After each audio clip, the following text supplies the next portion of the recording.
Kristen, Neil. We're on. Ron. Good afternoon. Good afternoon, everyone, and welcome to the regular meeting of the Parks, Recreation, and Community Services Commission on Monday, November 19th at 2:30, and I'm calling the meeting to order. May we have roll call, please? Sure. Commissioner Scarpetian? Here. Hahn? Here. Rottfogel is absent. Sharkey? Here. President Patrick? Here. And before we go on, I just want to report to the audience and to my fellow commissioners that item 6A1, the motion to review and approve a recommendation to City Council regarding approval of a proposed alcohol policy, needs to be carried over until December. So if anyone is here to speak on that, then come back in December. Okay, what is next? Report regarding posting of the agenda. The agenda for the November 19, 2012 meeting was posted on the bulletin board outside City Hall on Wednesday, November 14, 2012. And item 2 is upcoming council agenda items. As President Patrick, members of the Commission, agenda items we have coming up on November 27th.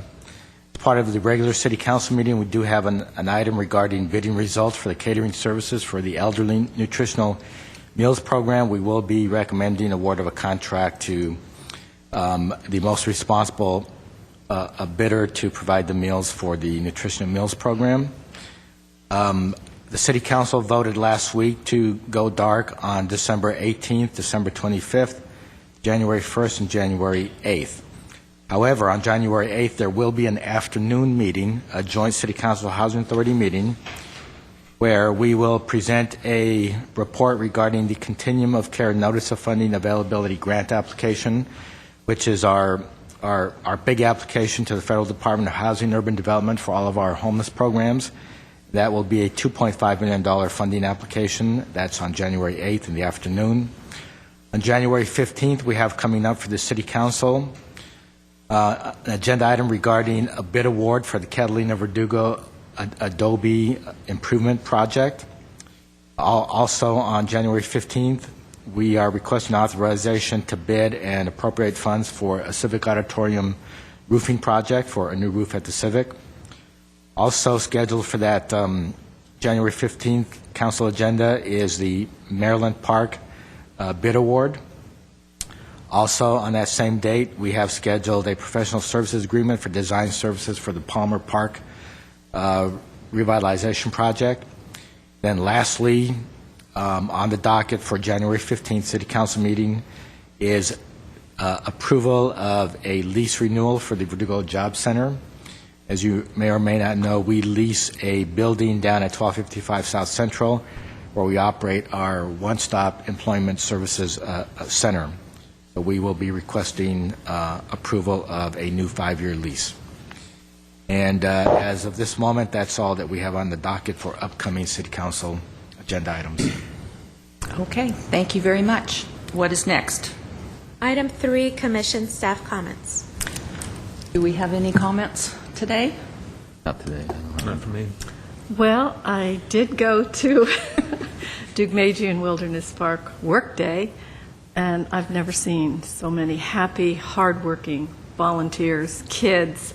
I had the best day, and they've really done some amazing work up there with trails, opening the trails again after the fire. You know, we lost 700 acres in the fire. And the tools and the supplies and plants are sponsored by, or what is the right words, Mark?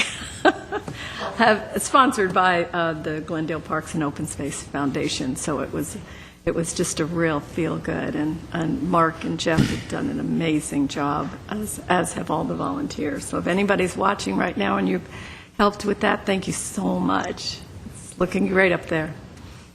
Okay, thank you very much, and my thanks to the people that help up there too. It's they're doing a great job. Thank you. Okay, what is next? Oral communications is item 4. I don't have any cards. Item 5, consent items. At A, approval of the minutes of the Commission regular meeting held on October 15, 2012. Do I have a motion? I'll make a motion to approve those minutes. Second. Okay. Roll call, please. Commissioner Scarpetian?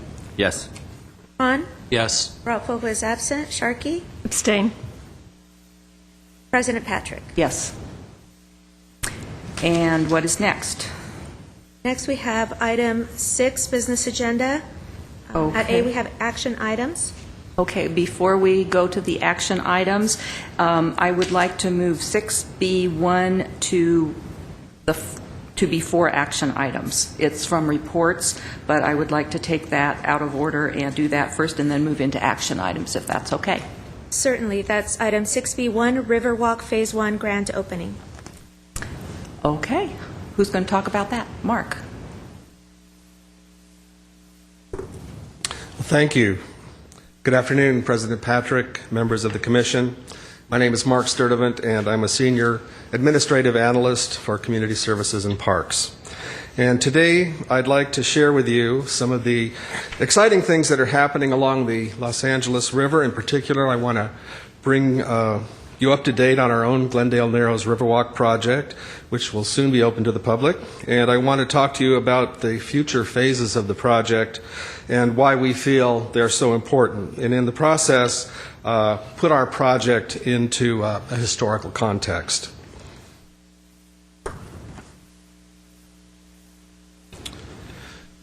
Before there was Glendale, before there was Los Angeles, there was the river.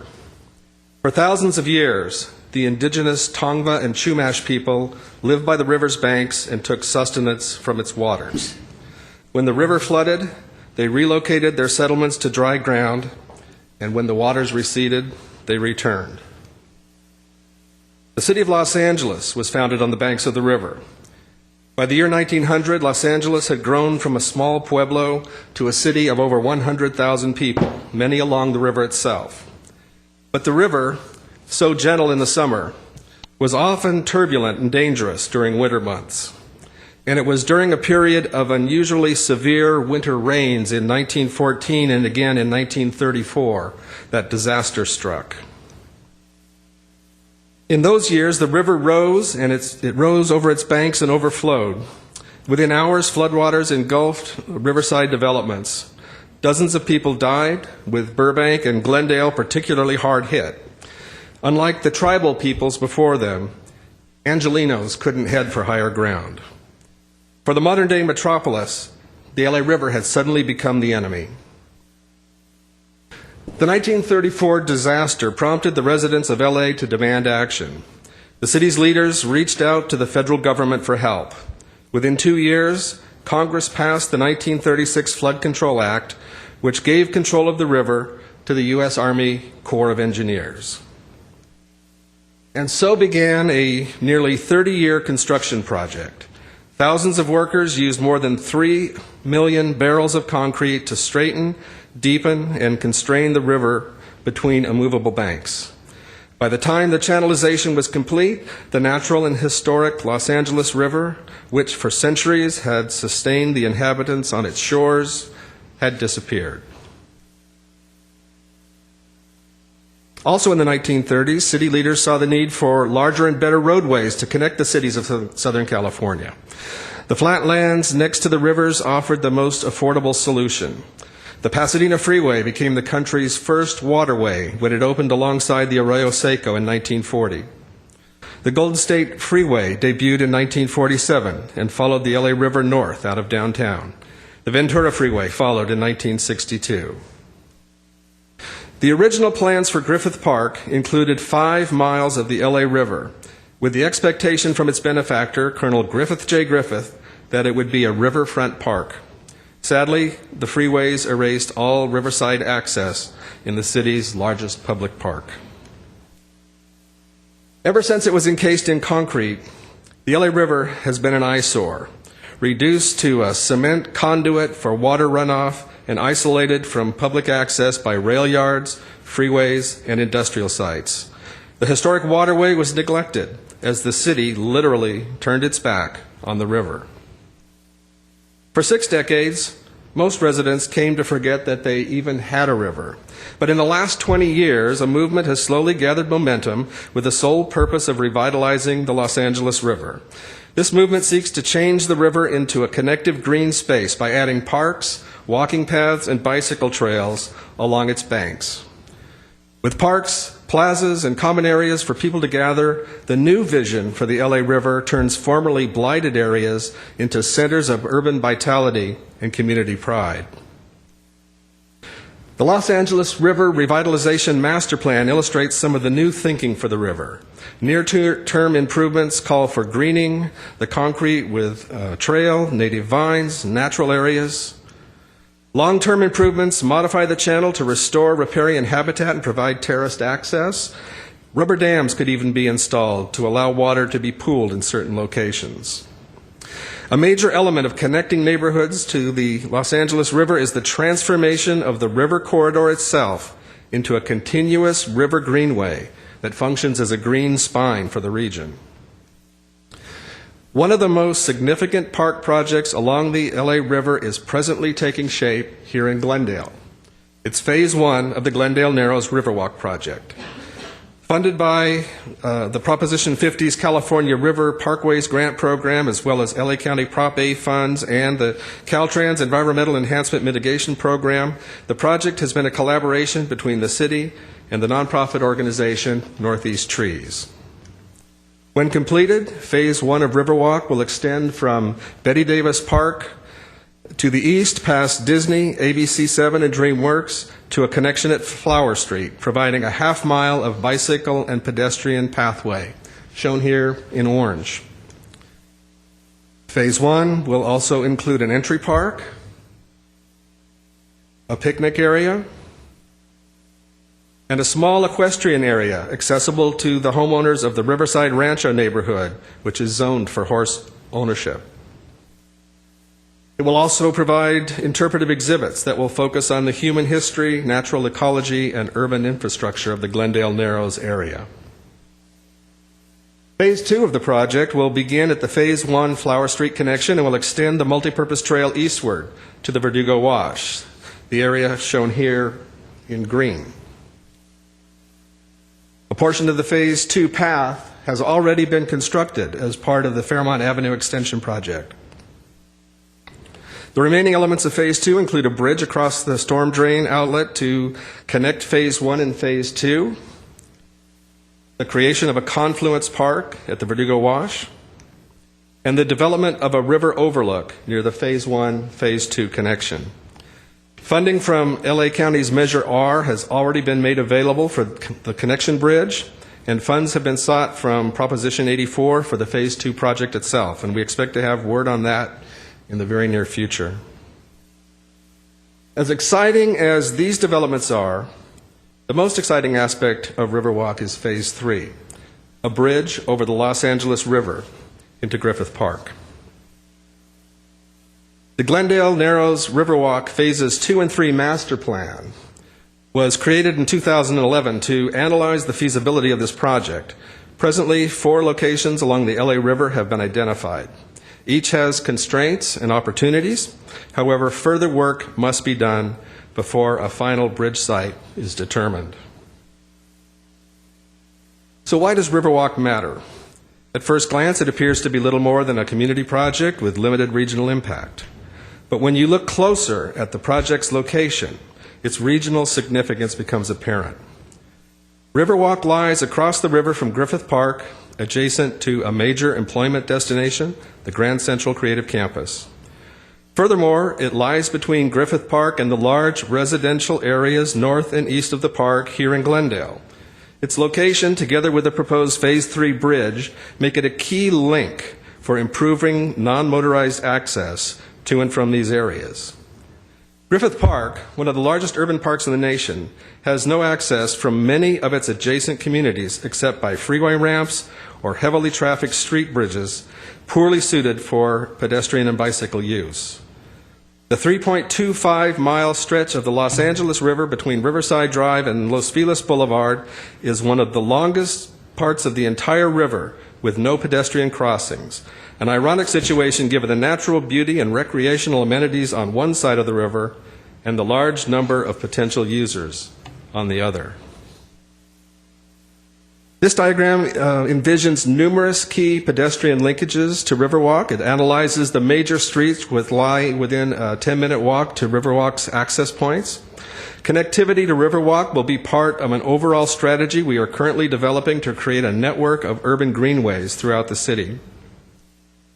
This diagram maps both existing and recommended Glendale, Burbank, and Los Angeles city bike paths, bike lanes, and bike routes.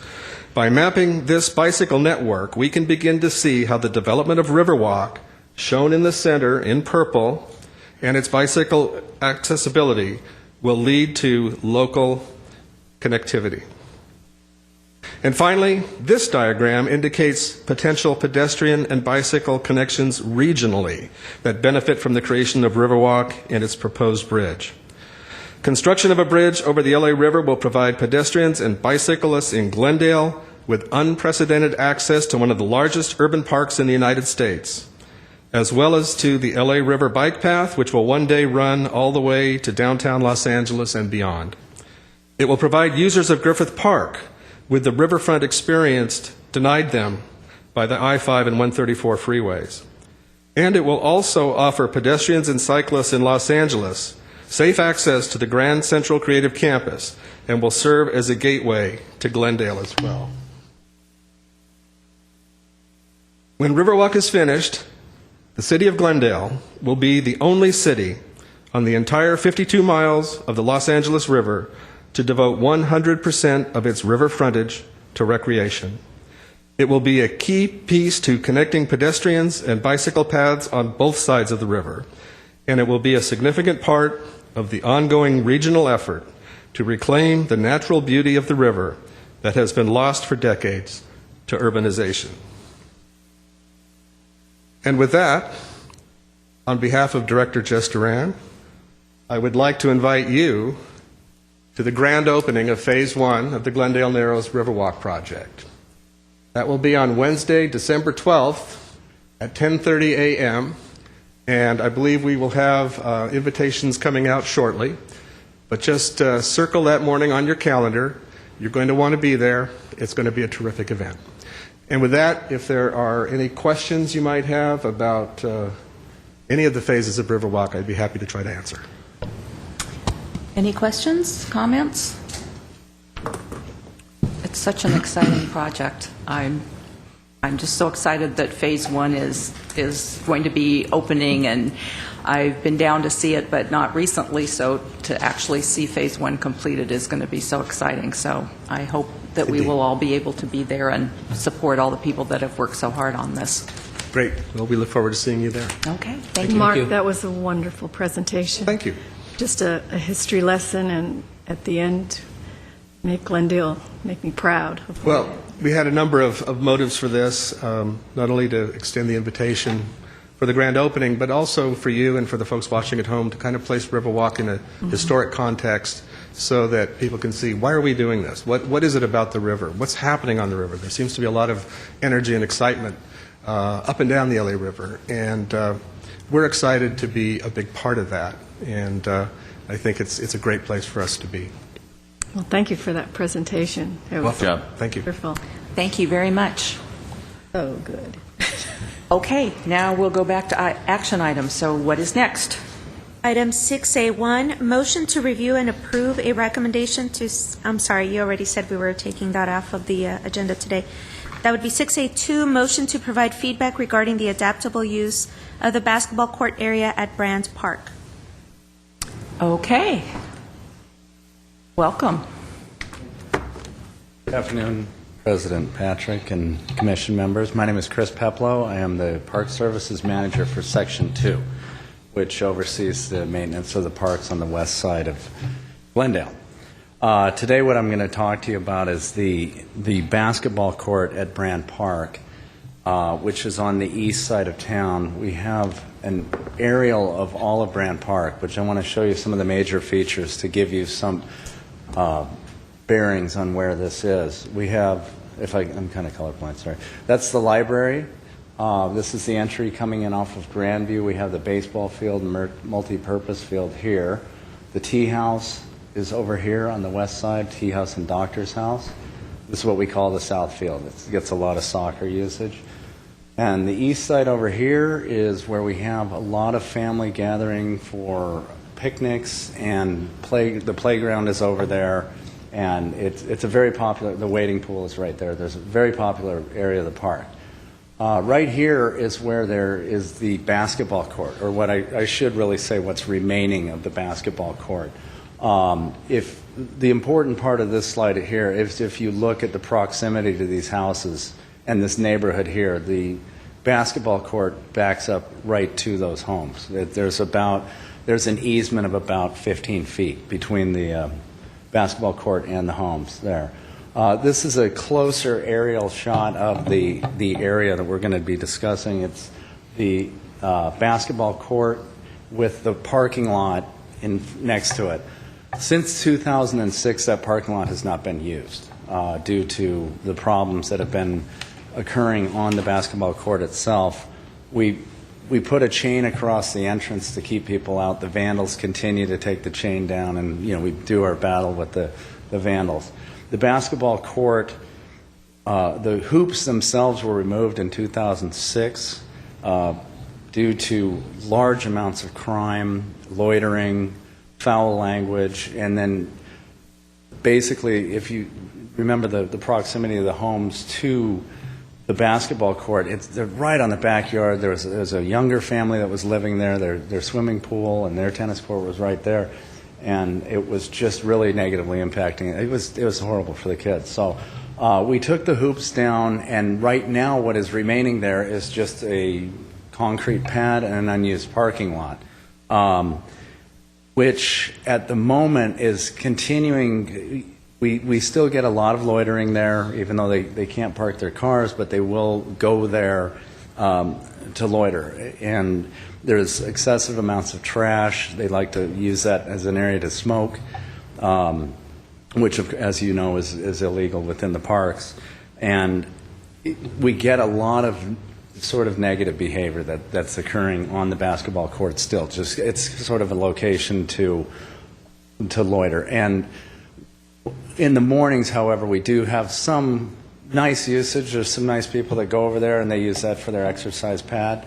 They kind of do laps around the basketball court, and they can put their yoga mats out on the court and use it. So we get a little bit of nice usage in there, but we still have a lot of the loitering and smoking and things that we really don't want, and that especially being that a family area of the park with the homes and young families right adjacent to the basketball court.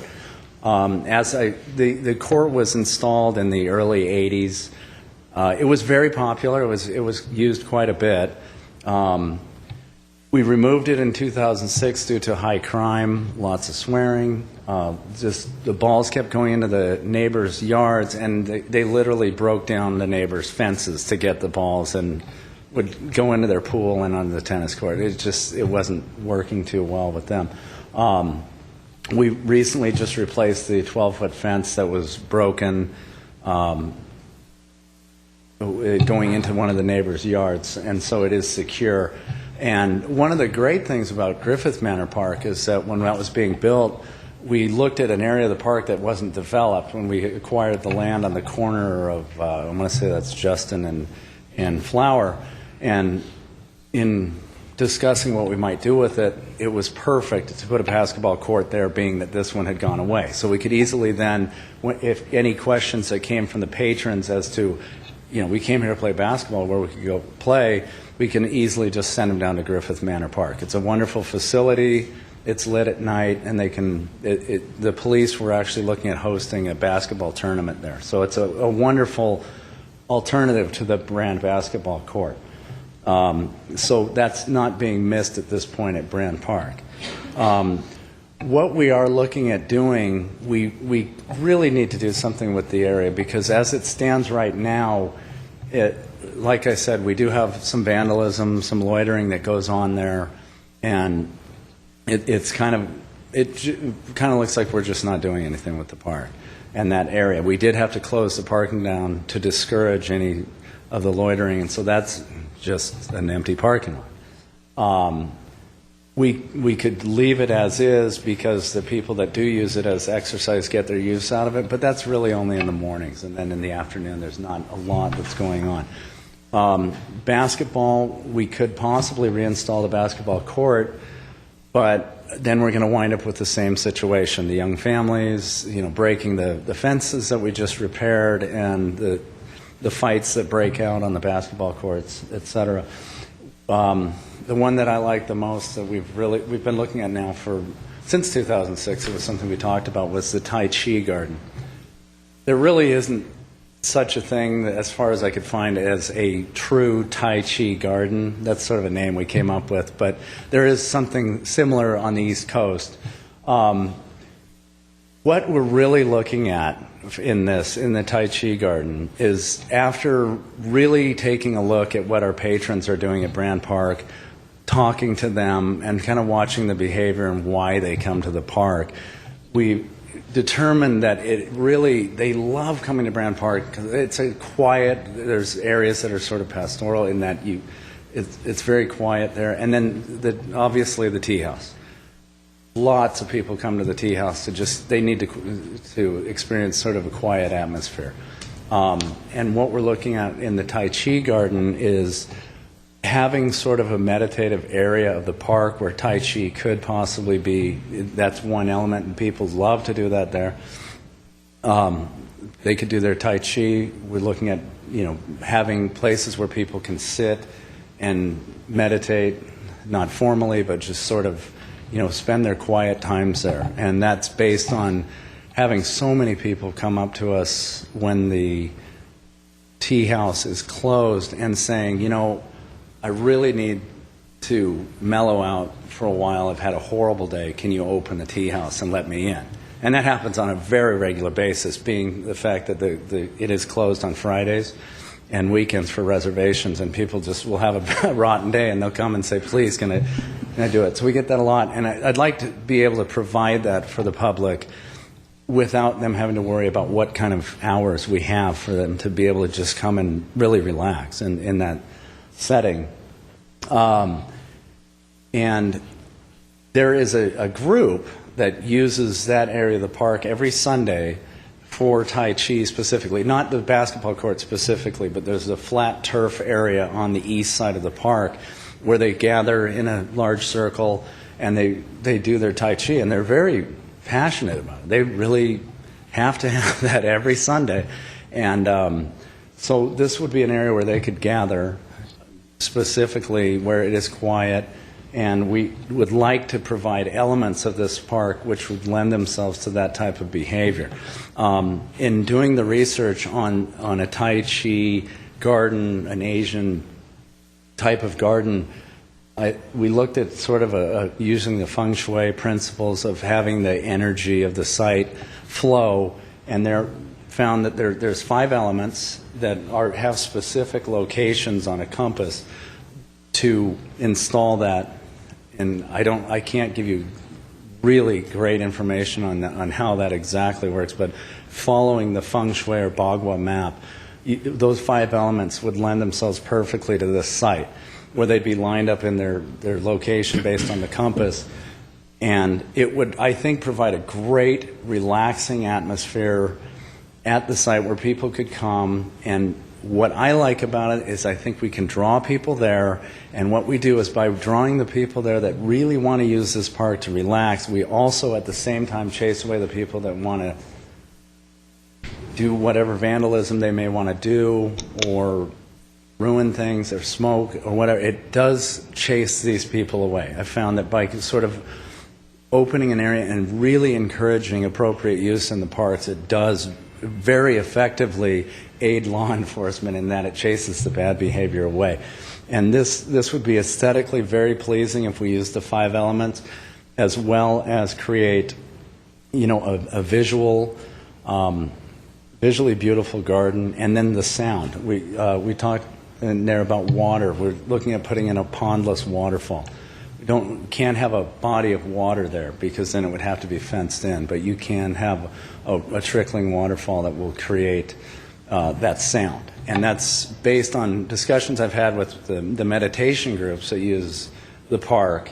It's not necessarily the visual disruptions that ruin the meditation, it's the sound of basketballs, lots of talking, and just car noise. And the water would sort of mask that and give them that sort of white noise that they would need to do their meditation. So we looked at doing all the metal sculpture there would be, we would look at doing some kind of a sign that would say, Tai Chi garden, and with the Chinese lattice or something of that nature. At this point, there's a lot of conceptual ideas that we have for this without having really put them into specifics, but I have a pretty good idea of what I'd like to see happen there. And that would incorporate all of the 5 elements of the feng shui. I've talked to some of the park patrons as well as people that live in the neighborhood about the going forward with something like this, and if it's something that would interest them. And actually, I've had a lot of people say that that's great. They really like the idea of being able to go to the park and just relax and have a place where they can be at peace after maybe a hard day or just the hectic life being very hectic. They need a place to get away to. And now that's been something that's really been well received by the folks that I have talked to. And we have a very passionate group of people that visit Brand Park. We have pretty much, we have lots of it's a very busy park. Same people go there all the time. We know them, they know us, and we all appreciate their feedback. It's kind of like a very large family there. It's a great place to go. And we really think that this Tai Chi garden would lend itself very, very well to the park as it is. Construction, we would like to look at doing this in-house. I think that our staff at Brand Park is a very talented staff, very hard-working staff, and we have done very many large projects together, and it does wonders for morale of the staff, and it does wonders for the morale of or the ownership of the park. They take a tremendous amount of pride in that park. Putting together the Run the Verdugos 10K run, it's a heck of a lot of work. But when it's all said and done, the staff that work on it are very proud of that run.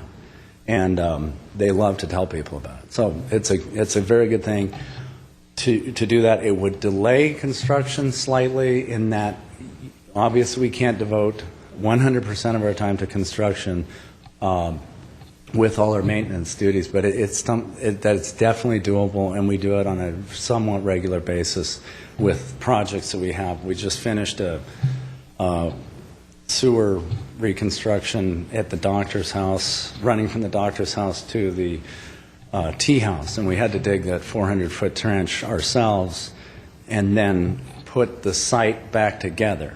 We did it with 2 people, and it was done in 2 days. So to put the place back together, that doesn't include the pipe fitting. The pipe fitting was done by the facilities services group, but we... Who did the trenching for 400 feet? Backhoe. I was the backhoe operator, so yeah, we did it by backhoe. However, then I got to say that once we got to the doctor's house and the gazebo, going underneath the concrete with all the utilities that were up there, I had 2 guys digging for 1 day to get that dug in order that we didn't hit any gas lines or major electric lines, and that went really well. And then putting it back together was just 2 days. They got it back together, seeded it. There was a major event there, a party that we thought was going to be on the lawn at the tea house. It turns out it was on the lawn at the gazebo. My guys got it in their head. We can go get the carpets that we had from Winter Wonderland years ago and cover up the trench because we had some rain.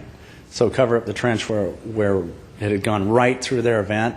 Turns out they actually loved the carpets so much they put their event right on the carpets. So it worked out really well. And that's the kind of staff that we have up there. That's a bunch of guys and girls that are gifted and passionate about that park. That's why I feel very confident in their ability to do this job. And then we've discussed the removals of asphalt and concrete. There's a recycling site right on site there at Brand Park. The inactive landfill is a concrete and asphalt recycling site for the city, and it's a very short haul. You don't have to haul it off-site, you just haul it within the park and take it up there. Public Works had discussed actually breaking it out for us. There was actually one thing I wanted to do as far as the removal of asphalt. This is my favorite part of the whole design. Is the removal of the concrete and asphalt. I like, and when you go to the elements, the 5 feng shui elements, you have the earth, which is rock or basically rock. And what I'd like to do is leave a circle of the basketball court sort of as a historical element saying that there used to be a basketball court here, but also because it would be symbolic of earth and then sandblasted. And then the folks that like to walk around the basketball court for their exercise and do their yoga, they have their place. We're keeping it there for them because that's what they like to do, so we would like to keep it there for them.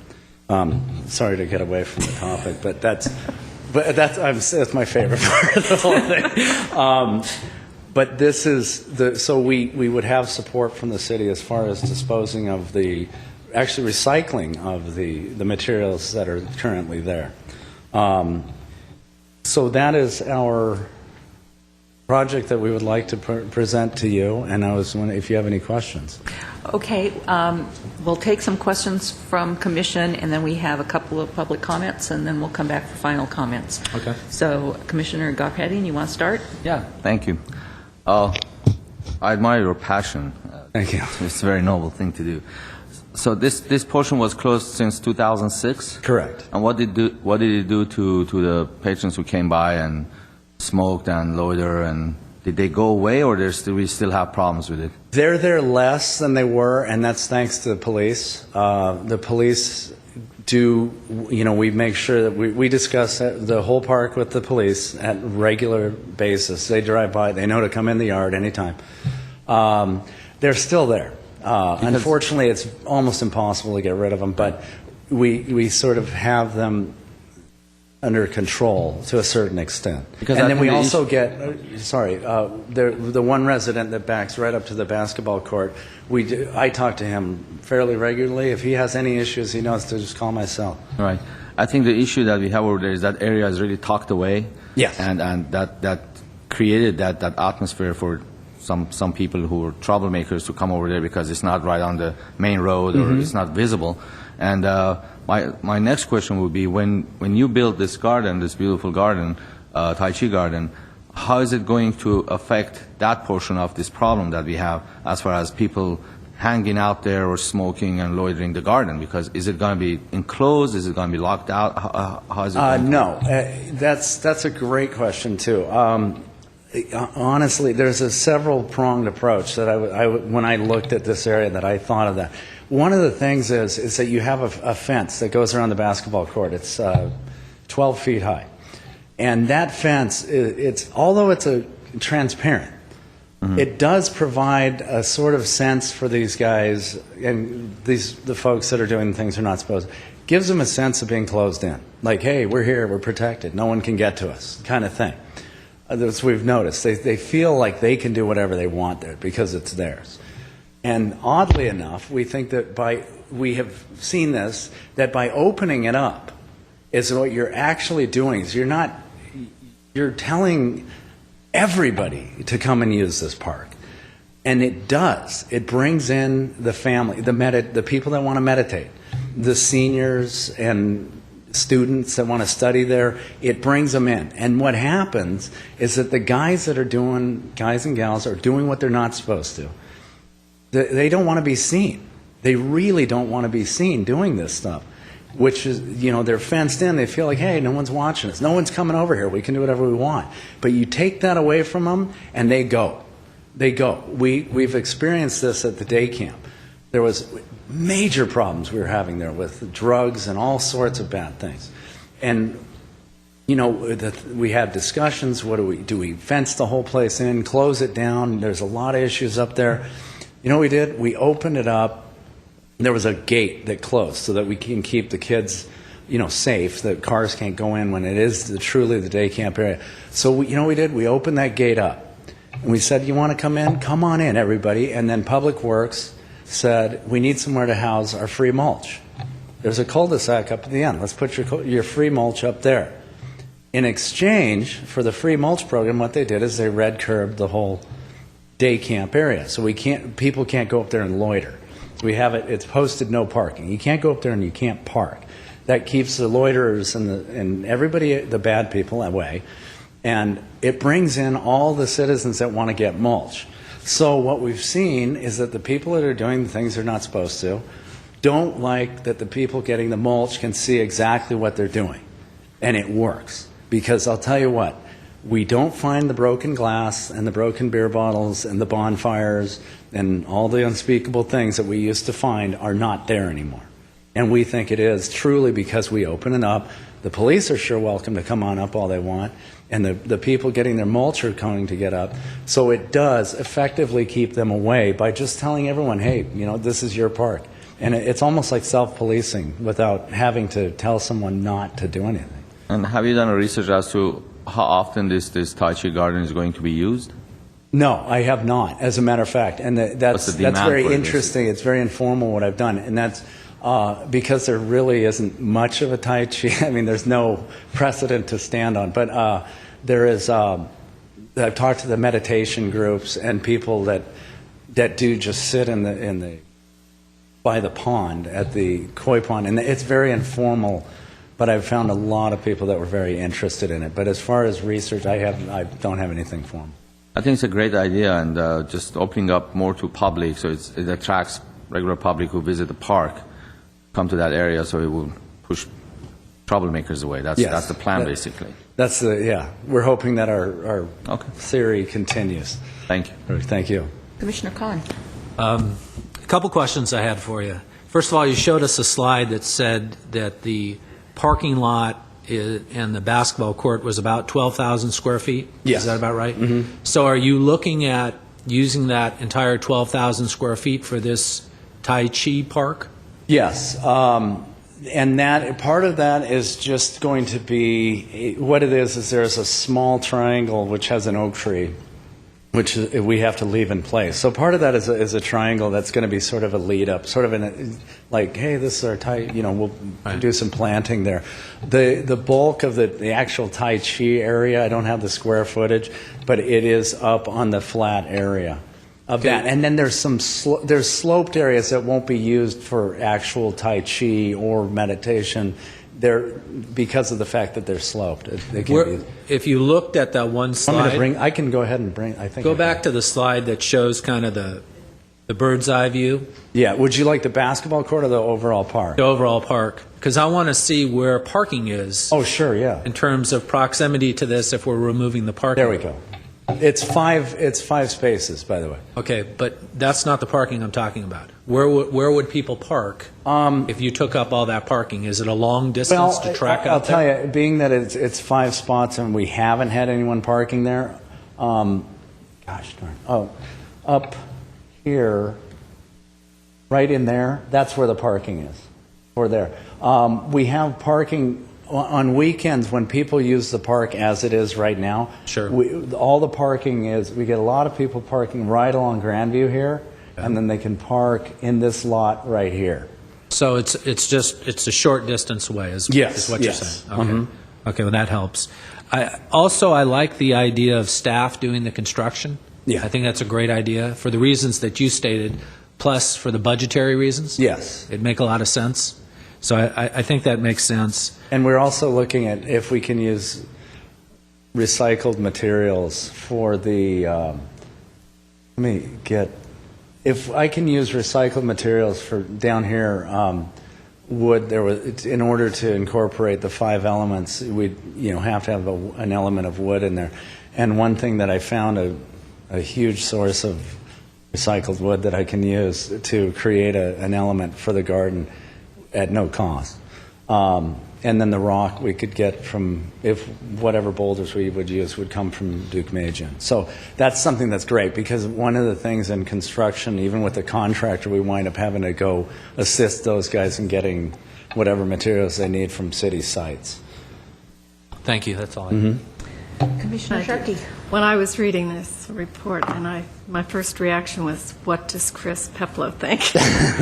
And I was tempted to call you, because I thought, if this is something that you're in favor of, you're beyond in favor of it. I can see the passion, and I can also see you doing it at very little cost. Yeah. And I also see your staff getting involved in it. I had another concern because of the cutbacks, whether we could do this, and if you were okay with it. But I can see you fitting it in, and I can see you doing it, and his creativity is amazing. So I think if you and your staff are happy, I think that if I were not to suggest that my staff were able to do it, they'd be insulted. yeah, and they Because will do it. I do have a very gifted group of people up there. I'm very excited, though. You all treat it like it's your backyard. So I'm very comfortable. And when you said that about the creating that space, and we will have less of the problem with. Yeah, we have Elizabeth. experience with it. It was So that's actually, enough for me. Yeah, we had that we were having security issues with the library. I want to say probably 8 years ago, and that's when we kind of thought, let's try a different approach. Instead of excluding the bad guys, let's include the good people, and it seems to work. It's going to be beautiful. Thank you very much. Okay, thank you, but don't leave, because I want to take the public comments, and then if we have any other questions after that, Sure. we'll want you to be here. Okay. Thanks, Chris. Great. Okay, I have a card from Peter Fraud, representing the Northwest Glendale Homeowners Association. Good afternoon, Commissioner Patrick and Park Commissioners. My name is Peter Fuad. I'm president of the Northwest Glendale Homeowners Association. As you can imagine, we are very passionate about Brand Park. We have our annual meeting there when the library is open, and we're very interested in it. We helped the neighbors in 2006 get rid of the troublesome basketball courts. We support the Tai Chi Garden concept, but it's only by chance this morning that we even found out about the project or about this meeting. So going forward, we would like to be part of the outreach to the community. We can facilitate outreach. We have a mailing list of all our members, and we'd like to be part of any community outreach for this project. It's an excellent idea. Obviously, the basketball courts are no go. Maybe one of the, and I think as a general matter, we would generally favor more greenscape than hardscape if those sort of decisions come up. And maybe one of the issues in preventing the bad people from using it in the future is the other parking lot that you were referring to. Maybe that can be chained off in the evening, or because my suspicion is these kind of people do not want to walk very far. So if those areas in the evening anyway can be changed, if the vehicle access can be made further away in the evening, that probably in and of itself would probably do it very much. So I'd say we heartily endorse the concept, and we would like to be part of this thinking and planning going forward. Okay, thank you very much. I also received a letter, it's short, so I'll just read this into the record. Dear President Patrick and fellow commissioners, I support the establishment of a Tai Chi garden in Brand Park. I feel it would bring a more peaceful use of the area and enhance the park. And this was sent by Carol Boucher, who is a resident of the Northwest area. So. Okay. Are there any other thoughts on this now? Okay. I just want to say that it sounds wonderful, and your enthusiasm is contagious. I think that having a kind of peaceful area up there where people could go would be absolutely fabulous, and I agree with bring the good people in, and then the bad people will go find someplace else. Fabulous idea. I did have one question. So is your group going to design the project as well as do the construction work?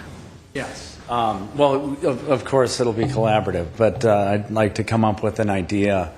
Right now, I have something that I've kind of been working on for 6 years that I have a general idea, but we want to would like to do the design, and of course, like Peter said, definitely be collaborative, because we have to make sure that this is, we got to hit this one out of the park, for me, because I want to create a spot for people to be able to come and use, and it has to be somewhat collaborative, but I do want to throw those ideas out there, the design ideas that we've been working on for the past 6 years. But Okay. Yeah, I would suggest that some kind of a community meeting, you'll get a lot of good ideas Absolutely. from the people that live in that neighborhood. Commissioner Khan. The gentleman brought up about being able to chain off the parking lot, I guess that's further north or west, when the park or that portion of it's closed off. Are you able to do that? At the moment, no. What we do have, right, as you may or may not know, that there's the gate project going on at Brand Park, and it will be interesting to see what that does as far as people going in and using the areas they're not supposed to.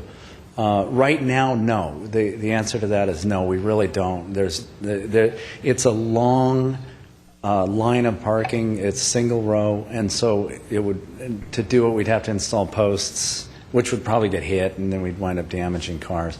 So it would be kind of closing down the whole area to the flow of vehicles. It would have something we'd really have to look into as far as doing that. But it'll be interesting to see what the gate project does as far as discouraging that kind of activity in Brand Park, because I have the feeling that there's a lot of things going on after hours. So that's... I'd like to be included in that meeting if we're somehow notified. It'd be nice to go to the homeowners meeting. Love it.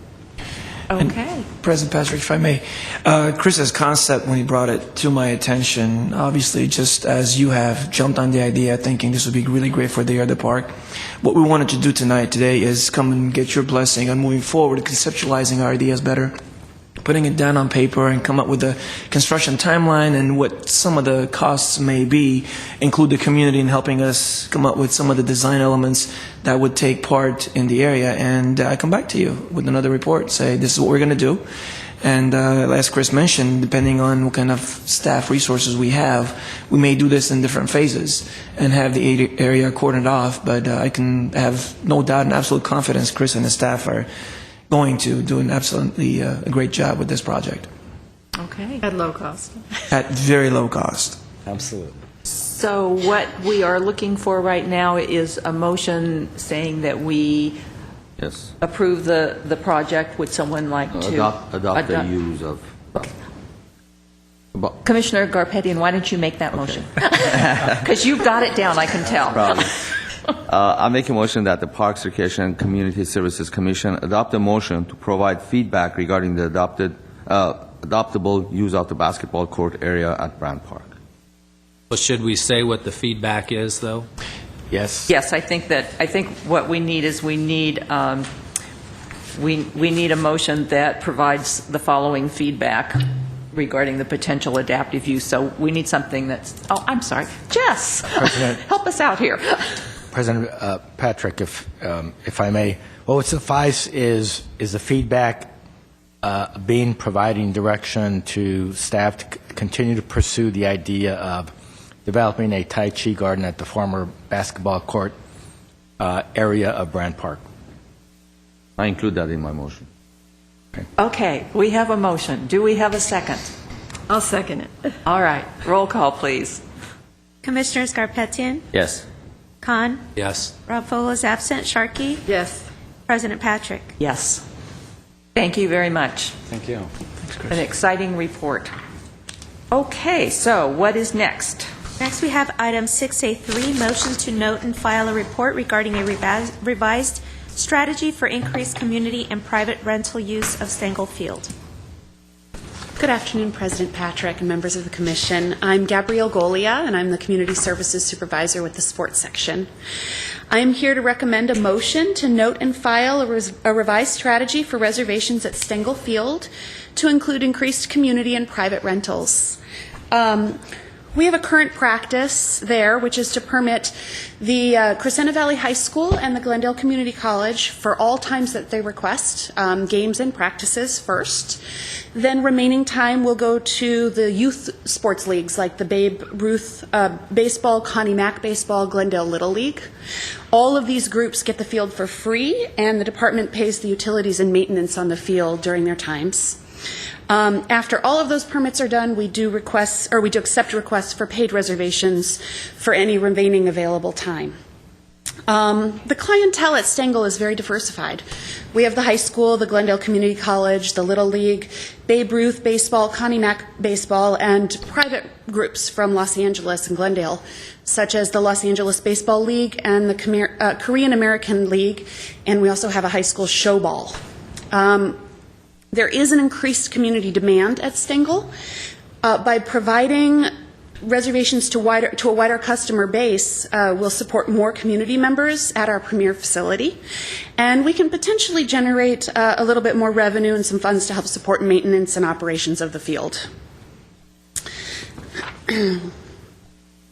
Part of our new strategy will be to ask that all users submit requests for games, users being those existing high school, college, and youth group users. Ask them to submit their requests for games separate from practices. The staff will permit all of the games first, ensuring that all of these groups continue to get the games that they've been used to having, and especially for the high school and college, it's their home field, so they'll get all of the games that that they request. And then we will accept requests from paying customers, paying reservations, part of the community groups that I mentioned, like the Los Angeles Baseball League. And then practice times will be booked afterwards. This will ensure that the community college and high school especially get all of the game times that they request. They're not necessarily guaranteed all of their practice times, although both of those users practice mostly in the daytime on weekdays, so we don't get very many requests for time during that anyways. We don't think that they'll be heavily impacted. And once a permit is issued, we will honor the permit per the policies in the permits.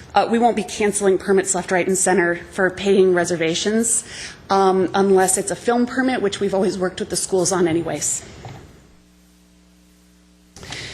We do have a policy in place for all of our field use. There's an approved community youth group policy and also a joint use agreement with the schools. Both of these give priority booking to all of our youth groups except at the sports complex. Stengel is included in that policy. In June 2011, the department entered into a contract at Stengel with the Primo Foundation. This was for exclusive use for revenue during the summer, and this was the first time priority was given to a paying customer over our youth groups. The approved community youth group policy is a department policy, so it can be changed by the director without formal review by the commission. However, because of the potential of reducing some field time for youth, it prompted the staff to come to you today for your thoughts and review and comment before we do a motion to note and file this report. Do you have any questions? Any questions? He does. Commissioner Garpetian. Yes. I have a naive question for you. Is this field only being used for baseball, or it could be used for any other game like soccer? We do not reserve Stengel Field for any soccer use. It is our premier baseball facility, so we reserve it only for baseball. Only for baseball? Yes. And it's not large enough to accommodate a soccer game, or what is the... The outfield is large enough to accommodate a soccer game. However, it is a natural grass outfield, and the impact on grass by the soccer games is pretty great. It would create a lot of divots, a lot of hard rock areas, like the dirt would be compacted pretty hard. And the outfield, just the quality would be diminished. Because it is the home field for the high school and the college, we want to keep it in as pristine condition as we possibly can. Okay. Commissioner Khan. I'll win this. You mentioned that we entered into an agreement with the Primo company for Stengel Field. How does that work as it relates to what you're talking about doing here? That contract is from June through August only. The high school season and the college season both end at the end of May. And the Little League season, although it goes into July a little bit, kind of tapers off quite a bit in June. So it has had an impact on the youth groups, but a minor impact compared to if we had entered into a contract during baseball season for the schools. Okay, and do we continue to have that contract, and how long is that for? That contract was it was a 1-year contract with option to renew for 5 years. We are 2 years into it, so 2013 would be our 3rd year. Okay, so then when we're talking about this revised strategy, we're keeping for the next few years that time period out of this revised strategy. Yes, yes. And because it's outside of the high school and college game schedules anyways, it actually kind of fits right into this strategy because they've already gotten all their game requests, they've already finished off their seasons, and then a paying customer would fit into it. And the revenue from that is comparable to what we're doing here, or how does it work? How did you come up with this? We anticipate that we may bring in, we don't really know exactly how much revenue we'll bring in because the schools and the youth groups get their games first, of course. Sure. We do have one customer who's asked for some Saturday times. We think that may bring in an additional $6,000 a year throughout the whole year. The Primo Foundation, their contract is that they will pay a minimum of $4,000 for the summer, or there's a sliding scale every year. It increases on a percentage of the actual rental cost of the field. And that $4,000 was set at what we would have brought in during the summer anyways by some of these weekend renters. One last question. Sure. And in order to do this, are we having to put, I know for that Primo, we had to put money into the field. Right. To prepare it, and that was a fairly substantial cost. Are we having to put any money in to do this? No. This just opens up the field for regular reservations. There's not a contract per se with these customers. It is just a permit, a facility use permit that's provided just like any other field. So they'll pay the standard rental rate, and that rate does include a staff person to open up the facility, put the bases out, line the field, but there's no actual overhead in preparing the field for these types of rentals. Thank you. Okay. Sounds like a great idea. Do we have a motion? Need a motion here to... I can't find Commissioner Sharkey, would you... I don't see it. It's... Sorry. It was placed on your... Sorry. All right. Okay, the motion is, where is this? Moved, well, how do I start the motion here? That the report by the Director of Community Services and Parks regarding a revised strategy for the reservation of Stengel Field to include increased community and private rental use of Stengel Field. And that's the motion. Did I say that correctly? Sure, that's fine. Okay. Do I have a second? Second. Roll call. Commissioner Scarpetian? Yes. Khan? Yes. Rob Fogel is absent. Sharkey? Yes. President Patrick? Yes. Okay. Thank you very much. Thank you. And Now here for have- next. Oh, you're not going anywhere, are you? What is next? Item 6A4 is a resolution increasing the existing men's and co-ed adult softball league fees. Okay. Tell us about that one.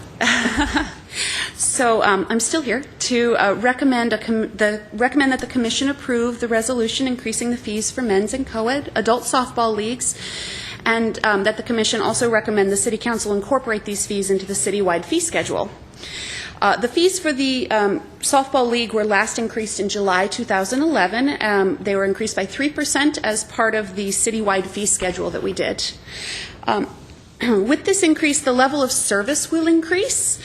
Staff are in the process of purchasing iPads to update our website immediately following all of the games. Right now, it takes anywhere from 1 to 4 days to update our website following games, just depending on if it's a weekend and how busy we are in the office registering for new leagues, reservations, that sort of thing. We do have staff on site in the evenings that are running those softball games. We need them to be outside at the actual field, so they can't come inside to the office and update the website. So the purchase of these iPads will allow them to stay out on the fields, monitor what's going on, and update the website immediately. The recommended fee increases, this is a per team per season fee. We recommend that the men's league is $475. That's a $10 increase, which is equal to about 2%. And based on the number of players in each team, that's anywhere from 50 cents to 70 cents per person per season. So it's a very low increase per person. And the co-ed is, we recommend a $425 fee. That's a $12 fee, or about 3%, and again, it's about 60 to 80 cents per person. There is a slightly higher increase for the co-ed because the current rate is $413 a season. It's an odd amount. Everybody's contributing money, and sometimes they get sponsors, so we decided to make it a $425. It's a little bit easier for people to remember. These fees are comparable with other cities, a little bit higher than a couple, but they're also lower than, I believe Santa Clarita's is quite a bit higher in particular. We anticipate that this will bring in approximately $5,800 annually, and that extra funding will be used to pay for those iPads for the annual service through ISD. That's it in a nutshell. Can I answer any questions? Are there any questions? No, I don't know. Okay, then do we have a motion? Or, I'm sorry, we're not. We're approving a resolution here. Do we have a motion to approve the resolution? I'll make that. Okay. Do we have a second? I'll second it. All right. Roll call, please. Commissioner Scarpetian? Yes. Khan? Yes. Ralph Fogel's absent. Sharkey? Yes. President Patrick? Yes.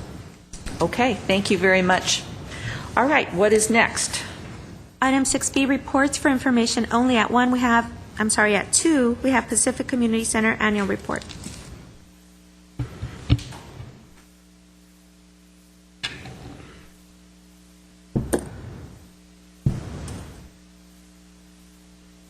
Okay, President Patrick, members of the Commission, my name is Onik Boldanikian, Community Services Manager overseeing the Recreation section. Today I'm going to be talking about our Pacific Community Center Annual Report. Each year we come to Commission and report on all our facilities, let it be Maple Park, Sports Complex, Adult Recreation Center, Sport Heights. So today I'm going to be talking about Pacific and what we've done the last year. Pacific Community Center opened its doors September 3rd of 2003. It was a joint use project with Glendale Unified and the Library Department. It was part of the neighborhood, Pacific Edison Neighborhood Revitalization Project. Services that we include, detailed event planning, event layout advice, logistical planning, operations personnel during special events. We have indoor facilities. We have 5 meeting rooms, gymnasium, computer lab, a recreation room, and a small kitchenette. Our indoor facilities, we have the 2 rooms upstairs, the Oak Room, the Sycamore Room. We have baptisms, baby showers, wedding showers, meetings. We have a few nonprofits that use our facilities for their board meetings. We have a recreation room, which is widely used. We have 2 pool tables, a ping pong table, and a foosball table. Our recreation room is open Monday through Thursday between 9 a.m. and 9 p.m., Fridays and Saturdays, 9 to 5. Same with our gymnasium. Our gymnasium is, both rooms are very popular with, basketball, drop-in volleyball, badminton. We have special events, tournaments, meetings, and so on. We have our art science room, the first slide on top. Glendale Unified uses this room Monday through Friday between 8 and 3. That's part of the joint use. During non-Glendale Unified hours, the city uses the facility for our contract class program and also our seasonal day camps, the Cool Days camp. And then the room on the bottom, Red Bud room, we have nonprofits using this room, and hopefully within the next year, we're going to make this our teen room and have teen programming within the next couple of months. We also have outdoor facilities, 1 soccer field, 2 picnic shelters, a baseball field, basketball court, lunch shelter, playground with a water feature and terrace, not to mention our brand-new swimming pool, which is part of our aquatics.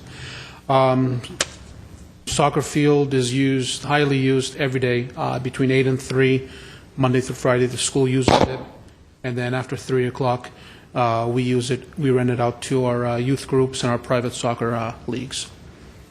Picnic shelters are used for meetings, barbecues, birthday parties, mainly on the weekends. And our baseball field is used. We actually rent out our baseball field, the outfield for soccer during a non-Little League season. And then during Little League season, we give the field to our approved youth group, the Vaquero Little League. There are pictures of our picnic shelter. Each shelter holds 50, so we have groups of 100 or more that can use both shelters. We have a picture of our Little League and our soccer field. And if all goes well, hopefully we'll have artificial turf next year in our soccer field. So the community is really excited about the project. Our youth groups and our soccer groups are really excited that our soccer field will have artificial turf next year. We also assist in special events. Here are a few events that occurred last year. We had our Cesar Chavez event, National Night Out, sponsored by our department and the Glendale Police Department. Glendale Health Festival, which is early November, sponsored by, of course, the City of Glendale, Glendale Memorial, Glendale Adventist, and the Armenian Medical Society of California. We have our Glendale Healthy Kids coming up, I believe it's in April this year. The Parents Contra El Cancer Annual Holiday Posada. National Charities Rummage Sale. Glendale Unified State of the Schools.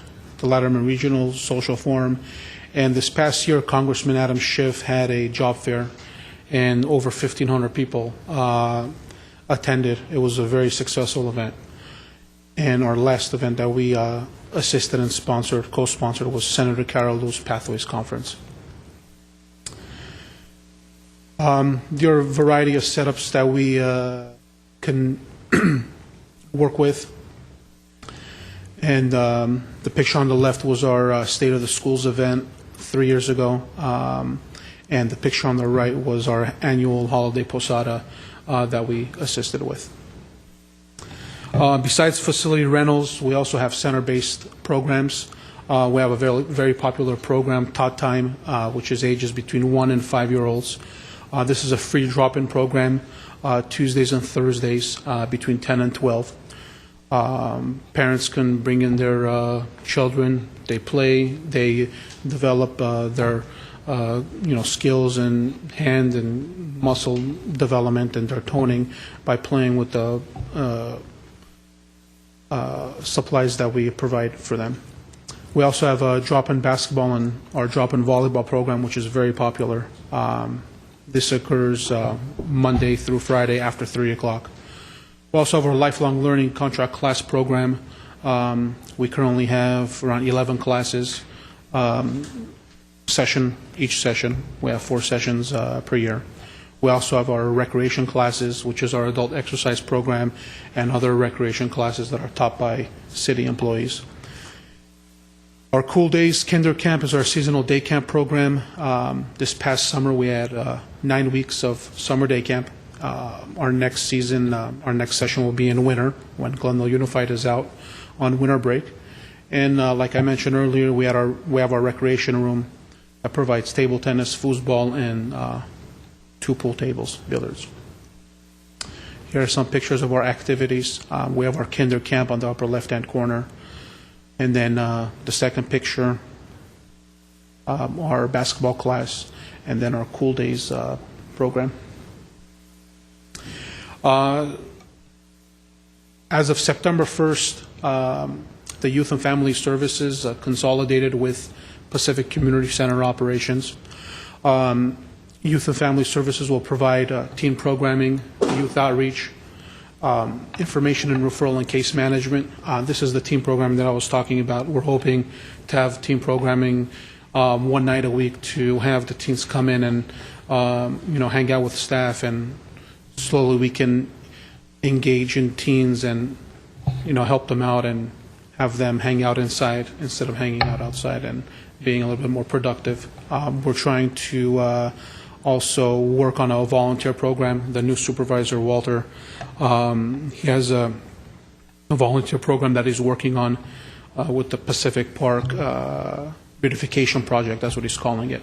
So they're out there Tuesdays and Thursdays picking up litter, cigarette butts, and so on to basically clean the park and make it look presentable. And if anyone has any questions about Pacific Community Center, they can call 818-548-4098. And we have a variety of programs.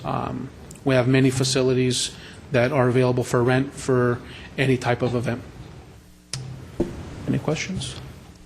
I have a comment. Yes. Is that your staff? It's your staff who's doing the Facebook updates. Yes. Compliment you on that. It's Yeah. almost every day, and great Yes. promotion, great outreach. So Yeah, our Facebook page is up. As of Yes. today, we have 166 likes.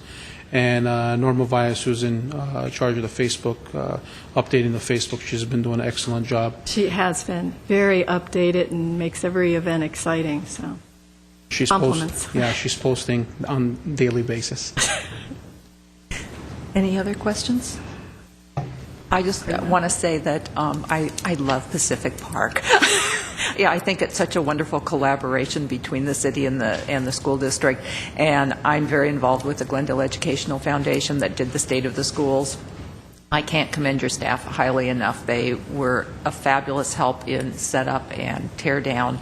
Everything went so smoothly, and we had more than 500 people there. So it's a big deal for 7 in the morning, and they just really did a great job. So thank you so much for that. You're welcome. Yes, it's a growing event. I remember the first year, I believe there was a little over 400, and now 500 plus. So Yeah, every year it's growing. It gets larger. It's the place to be on the first Thursday morning of every school year. So put that on your calendars. Okay, thank you very Thank you. much. Appreciate the report. Thank you. Okay, and what is next? Next, we have item 6B3, 2011 Lifelong Learning Annual Report.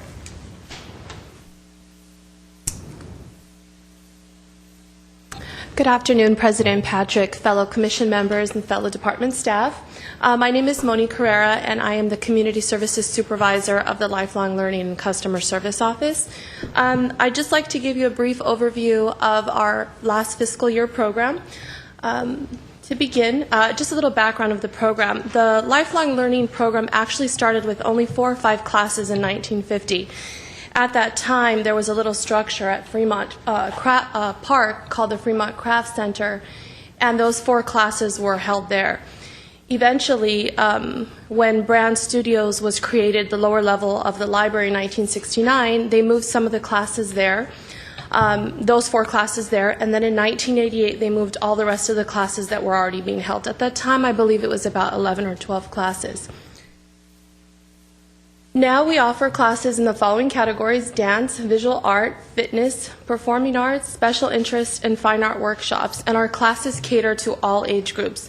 The youngest student I have is 2 years old, and the eldest is 100. So it's a pretty wide range. I just included a couple of class examples that we have. We're not limited to these, but we do have tap dance, basketball. Our most popular classes are watercolor for adults and children's dance and fitness, but we also offer sculpting every week, Parent and Me Arts, ballet, and Master Artist Series, which is a pretty unique class. The instructor focuses on a very famous artist each week, and they teach the children how to replicate that. They teach them about the artist, the history, and those kinds of things. Originally, we only had classes at Brand Studios. Now we offer them at all of the locations listed on the slide. As each community center opened up, we would expand. We would offer our current instructors the ability to offer additional classes at these sites, and they're all pretty successful at this time. The last location we have, the Civic Auditorium, we're just trying to get on board with that. So hopefully I'll be able to program. We had cooking classes because we have state-of-the-art kitchens there, so we're hoping we can add some more classes at the Civic. We had a total of 2,657 registrations that were counted in the 2011-2012 fiscal year. As you can tell, for some reason, winter is always our most popular season. The summer was pretty good, but usually we see a little drop because parents, take their kids on vacation and they don't want to sign up if they're going to miss 2 or 3 weeks of class. One thing I did offer at our location to keep that number up is if somebody's going to want to take off for 2 or 3 weeks, we go to the teacher and we ask if we can get it prorated, so that way they're not paying for those classes that they're taking, so we can at least keep their registration. So that's been working out pretty good for us. Here's just a simple graph on the enrollment totals. You can tell, as I mentioned earlier, that children's dance is pretty popular. We also have visual art. That is one of the most expanding programs that we've had that started from Brand. We have really good art now at Pacific Community Center, SPAR. So that's really working out. The teachers like that our facilities allow them to have storage, and Pacific, will let them have places to put their artwork and stuff like that. This is for our adult classes. It's quite clear that watercolor is our most popular class. We have the same students every year. Last year when I was here to present this to you, I had the same students. We have a teacher who's been there for 50 years, and she has the same students. And this is 4 times a year. They never fail to show up, so it's pretty cool. And they're really talented artists. Most of our adult watercolor teachers teach at other cities, or they have their own studios. So it's pretty top-of-the-line art. That's one of my favorite students at the top, Sandra. And these are just some pictures of classes. The top is traditional oil. The bottom actually is the Parent and Me, or Tiny Tot art. And then we have ballet over it, the other slide. Here's just some more pictures. We have chess, piano, the karate, and then basketball is very, very popular at Pacific because the gym is just built for it, so it's perfect there. Now, one thing that we did start new is we started separating lifelong learning contract classes, which are classes that are put on with people that we split a percentage with. In comparison, the recreation classes are supervised by city employees, and there's no percentage split. Those classes include the adult fitness or exercise. Onig was mentioning that earlier. Drop-in skate classes, a skate camp, both conducted at the skate park, obviously, day camps, and aquatics classes. And here's a simple graph of the recreation class participation. As you can tell, the adult fitness exercise is clearly the most popular because it's offered more often, and it's a simple drop-in. You can drop in and take Zumba. You can drop in and take weightlifting, and you don't have to pay for the whole session. It's just a drop-in basis, so it's very popular. And it's also offered like at the ARC, which also is really good to house these kind of programs in Pacific. Here are a few of our marketing techniques. We continue to set up our marketing booth at various community events. We distribute seasonal flyers 4 times a year to every student matriculated in the Glendale Unified School District. We constantly update the leisure guide, which is published 4 times a year. My staff actually still take the leisure guide to local businesses such as like coffee houses or art shops. We continue to collect emails, and we add them to our database. Another thing that our students asked for are single-day weekend workshops for the working adult. You pay for a class, but you're not committed to coming every week, and that's been very successful. We conduct mini workshops in between sessions to maintain interest. For example, our fall session just ended, and our winter session doesn't start until January. But my students who are used to taking yoga and Tai Chi and art, they don't want to have that huge month and a half break. So what we do is we offer mini sessions, and we reduce the price. I usually have a caretaker work it, so I don't have to pay staff to open it, but that way they can keep their classes going and they don't have that long break. Plus, we don't want to lose their enrollment. One other thing to mention before this is we're going to be coming up with our flip book, where we're going to integrate our leisure guide with our flip book, and we'll probably come to commission and show it when we have it done, but it's going to help us bring in more people. It's very interactive, it's very attractive, so we'll be incorporating that in addition to our leisure guide. But if for more information, or if people want to register for the Lifelong Learning Program, we're taking registrations now. Classes start January 6th. January 6th.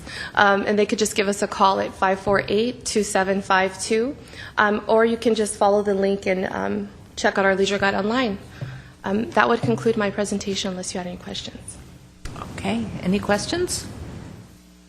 We no longer mail the leisure guide. We do not. That's what I thought. I knew there was something. Yeah, because of the budget cuts, Right. that's been going on for about 2 years. Yeah, 2 years now. I thought so. Yeah. Yeah. So I was surprised when you. Yeah, luckily we still do the flyers that go to the school. We're able to do that. We have the budget for that, which is good. What we found though with our leisure guide is we weren't attracting so many new students by mailing it out to everybody. It's better to be in the community and present it at the marketing booths and stuff like that. You got a great database too. Oh, thank you. Okay, thank you very Okay, much. We thank you appreciate very your much. report. Have a good day. Thank you. What is next, please? Next, we have item 6B4, 2012 Summer Aquatics Program Evaluation. Hello, good afternoon, President Patrick, members of the Commission. My name is Courtney Maglio. I am a Community Services Coordinator for our department, and I have overseen the Summer Aquatics Program. This is the 13th summer that we've offered it, but only the second summer that we've offered it at the new Pacific Community Pool. And we did open this summer Memorial Day weekend, which was earlier than we did last summer. Last summer we opened June 4th, which was a week after Memorial Day, but this year we strive to be open for the Memorial Day weekend. We only operated at the Pacific Community Pool this summer, with the exception of some practice time that we utilized at Hoover High School. Due to budget, we operated at a single site this summer. We offered recreation swim and had an average of 247 people per day. Our max capacity is 243, so that already shows you that we're over our max capacity, and there were several days in July and August where we exceeded 300 on any given day. We did add some unlimited recreation swim passes this year in place of a family pass to have a little bit more flexibility for the individuals coming. We also added some concession sales at the front desk, caps and goggles for our lap swimmers, and some small snacks and drinks, particularly for those kids that would end up being at the pool all day long. Our swim lesson program was very successful this year, as it is every year. But this year in particular, we did raise the fee $5 for both youth and adults from last year. But we only operated our swim lesson program at one site in comparison to multiple sites in previous years, and our participation increased by 12%. Part of that is because we implemented a Friday, Saturday, Sunday lesson program. In the past, we've only offered lessons Monday through Thursday, and in trying to think about ways to utilize this wonderful facility as well as ways to compensate for the loss of swim lessons at Hoover, we developed the Friday, Saturday, Sunday program, and it was quite successful. Last year we had a total of 2,518 lesson participants, whereas this year we had 2,822, so a little more than 300 more this summer, which is wonderful. In our swim team program, one thing I'd like to point out, there's an error. The number of participants we had last year was actually 111 versus 211, because otherwise that shows a very significant decrease in our program, and it wasn't that significant. There was a small decrease, but we attribute that to the loss of the use of Hoover on an all-day basis. Our water polo program, though, has steadily been increasing year to year. This past summer we had a total of 40 participants, whereas in 2005 we started with only 12 participants. So that's really something. That's really great. In addition, we offered 2 sessions of our junior lifeguard program this year. In the past, we've only offered 1 session, and by increasing the number of sessions, we were also able to increase the number of kids that were able to participate, and so we had 36 participants total this year in comparison to last year's 20. We implemented drop-in exercise and Aqua Zumba this year, which was wonderful. The drop-in exercise program was offered at various times, twice a day, typically during the week, and then also on weekends. And that class was taught by our existing lifeguard staff. And then the Aqua Zumba class, we did have a certified Aqua Zumba instructor who came in. She was hired on as a city employee, and she taught that class, which both programs being new took some time to develop some momentum. But of course, toward the end of the summer, the Aqua Zumba really took off, and now people are really anxious for next summer and the startup of that program. So that's exciting. Our wading pool program, one thing I want to point out, we have wading pools that we've offered for many, many years on a rotating schedule, 2 times a week. People can come to our wading pools. It's for kids 8 and under. But we implemented a rental program a few years ago, and just between last summer and this summer, last year we had 52 rentals at the various wading pools, and this summer we had 84. So obviously you can see that that's a pretty significant jump. And our lifeguards, we have a rental package where the lifeguards fill the water, and we have been doing some training on having the lifeguards engage more with the party so that it's not just a boring lifeguard standing there for the duration of the party, but somebody who's interacting and helping to facilitate games and other things that kind of make the party fun. And clearly we're seeing that as well as, you know, some other factors are probably the heat are helping us to increase that number of rentals. So that's exciting.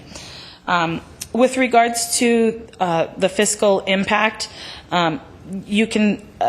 we did have a projected revenue of $103,950, but this summer we were able to generate $144,064, which will help offset budgetary costs. So that's especially good. And you can see from the pie chart that the biggest chunk of the revenue does come from our lesson program, and then the second chunk comes from recreation swim, and then the other portions, there's anywhere from $2,000 to $8,000, about $2,000 to $8,000 in revenue from the various other sections of the other ways for us to gain revenue. We are, of course, evaluating the program in an effort to improve it so that it's even better come next summer. And I would be happy to answer any questions if anybody has any. Okay. Are there any questions? Yes.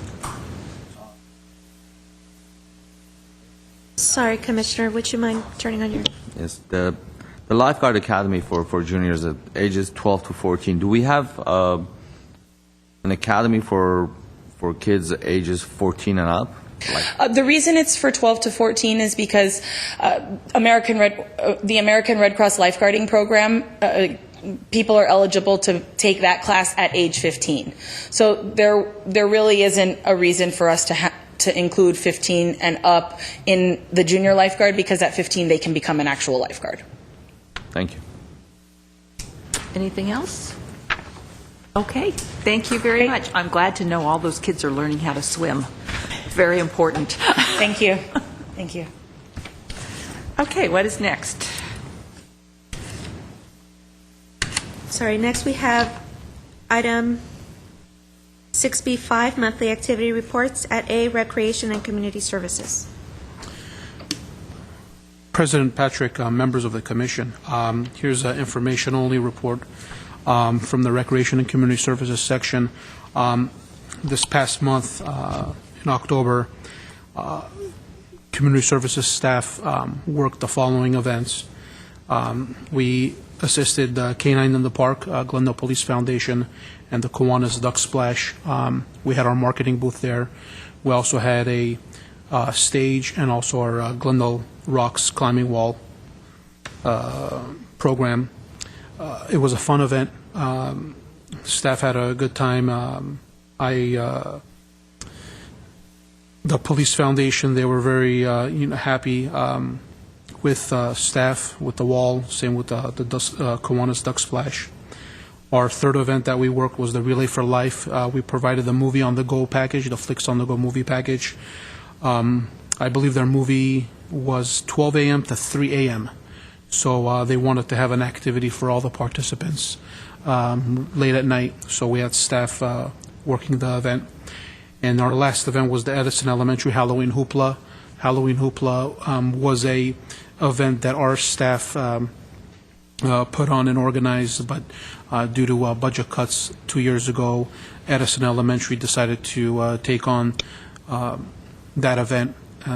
They've, grown. There were over 800 participants from all over, the Pacific Edison neighborhood, and it was very successful. Civic Auditorium, there were a total of 14 events in October, 13 being revenue and 1 being non-revenue. Total revenue collected $16,556. And the non-revenue event was a GUSD College Career Fair that our department sponsored. The Civic also had 4 deliveries. Glendale Police Foundation, again, the K9 in the Park event, Glendale Relay for Life event, and 2 city events, the Halloween Potluck and the city food vendor truck event. And the last thing I want to report on is we have a circus coming to town. Ramos Brothers Circus. They're setting up as we speak at Glendale Civic Auditorium, Lot 31. Their first show will be this Friday, November 23rd, at 5 o'clock. The shows run for 2 hours, and they're going to be running for 2 weeks. I believe their last show is December 3rd. So if anyone is interested in attending the circus, they can go ahead and visit www.ramoscircus.com. And tickets vary between $10 to $30 per ticket. And if you go online, you can also get free child ticket coupons. So with a purchase of 1 adult ticket, you get a free child coupon. And Civic Auditorium staff, Laura, has worked very hard trying to get the circus in between, the building officials, the building permits, the fire. We all, work together to try to get the circus at the Civic parking lot. So I want to thank Laura, also the fire department, of course, Jess Duran for his support in bringing a circus to Glendale. I've been working here for a little under 10 years, and we haven't had a circus besides Cavalia. But I've never seen a circus in this area, so I'm pretty excited myself to have this be a part of, our department. It is a private rental. They are paying us, so it's additional revenue for us. So this is part of our, revenue-generating ideas for the Civic Auditorium. And within the next few months, we're going to come to Commission to get approval on a variety of revenue-generating ideas for the Civic. So. Okay. So it's Ramos, R-A-M-O-S? Yes, R-A-M-O-S circus.com. Okay. I sent a press release to our office of the PIO, and he'll be sending it out either today or tomorrow. I've also seen it on Facebook. Yes. It's been on Facebook already. I saw some signs on my way down here, so they're getting the word out. Staff has, we've, I remember, they were set up in Canoga Park, and I live 10 minutes away, so I went in a couple weekends ago and, met with the owner, and he showed me his setup, and they're really excited to bring the circus to Glendale. They were in Fillmore and Panorama City the last 3 weeks, and they'll be in Glendale till December 3rd. Right. They're Monday through Friday, they have 1 show at 7:30, I believe. Saturday, they have 2 shows, and then Sundays, they'll have 3 shows. But for opening night, and since it's Thanksgiving weekend, this coming Friday, they're going to have 2 shows, 1 at 5 and 1 at 8, I believe. So, and then, don't forget your child coupons. So you can print them out, and then we have some at our front desk at our facilities. So. Sounds fun. Yes. Okay, thank you very much. Thank you. What is next? Next is item 6B5B, Human Services.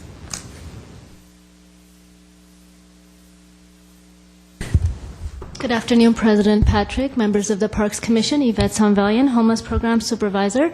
Today, for your information only, I have 2 reports. One is the Winter Shelter Program, and the second one is the 2013 Homeless Count. Iris will have the flyer information up for you. I did want to give a couple of updates since the information report has been submitted to you for your review. As you know, the Winter Shelter Program is a regional annual program funded through the Los Angeles Homeless Services Authority, LAHSA, and it's always in the city of Glendale. The Community Services and Parks Department is the lead department in charge of the coordination for the homeless services, including the Winter Shelter Program. Essentia, who is our lead homeless service agency, has applied through LAHSA and was awarded the contract to operate the Winter Shelter Program. This year, the Winter Shelter Program will start December 1st through March 1st. Typically, the program runs through March 15th, so there is a little bit of change in the dates. We do anticipate several blackout dates. There has been one additional blackout date that has been updated or added since the submission, which is March 1st. We do want to let you know that First Baptist Church and Seventh Adventist Church have come up and will be hosting the blackout dates in terms of serving the clients. This year, the Winter Shelter will have 80 persons participating in the program in comparison to 150 several years ago through the program. And it is a first-come, first-served basis. The pre-enrollment started today, and if anyone's interested in enrolling into the program, November 20th and November 21st is also the other two dates to enroll. Clients are asked to go to Essentia, located at 437 Fernando Court in the city of Glendale. If they have any questions about the Winter Shelter Program, we encourage them calling 818-246-7900. The program also will serve some Burbank residents, and Burbank residents will be, coming here through bus passes, and the Burbank Temporary Aid Center will be a partnering agency with Essentia, providing services for the homeless clients. We are looking for volunteers to support the Winter Shelter Program. Volunteers can support with serving the meals or supporting with completing an intake or just talking with clients about their experiences. If you're interested in volunteering in or supporting with meals, please contact Essentia. Elizabeth from Essentia is in charge of volunteer coordination, and her number is 818-409-0506. The Winter Shelter Program for this year is only serving individuals, so families will be referred to a separate shelter across the continuum, or Essentia's emergency shelter, which is a year-round emergency shelter program in Glendale. If you have any questions about the Winter Shelter Program, I can answer them now, or I can move on to my next quick topic, and then we can answer the questions at the end of my presentation. Question. Yes. As far as volunteering, what are the hours? I mean, serving food or meals, how does that work? Okay, so the program, Commissioner Garabedian, the program starts at 6 p.m. Clients are to line up at 5:30. In terms of meals are served between 6:30 and 7, so the volunteers need to get there by 6 o'clock to coordinate the meals, to coordinate with if there's any other volunteers, or if an organization would like to volunteer, they can contact Essentia, they can select a particular date and discuss the menu for the participant, and then they'll get the details of how to go in, what type of food to bring to serve and to volunteer. So we do encourage, and we do usually get a lot of the community residents and different commissions and different support from in terms of our department has supported in the past. How does it work with the blackout dates? Like, for instance, for the clients that they're used to going to the Armory, and so they would be given something in advance, or how do they know where to go? Right. So this flyer has already been published, and our City of Essentia has the outreach case managers who've already outreaching to the community and the clients. From the first day, clients will be notified that we currently have these blackout dates because Armory has drills and we won't be available to attend the Armory, and that they will be assigned certain locations to go to. For example, starting December 14th and 15th, they will go to First Baptist Church, and then the 16th they'll return back to the Army, and that's coordinated through Essentia. Mails and email and communication is distributed to the Glendale Homeless Coalition, as well as the city departments and various congregations. So you have someone for each of the blackout dates already designated where they would go? Yes, that's correct. Thanks.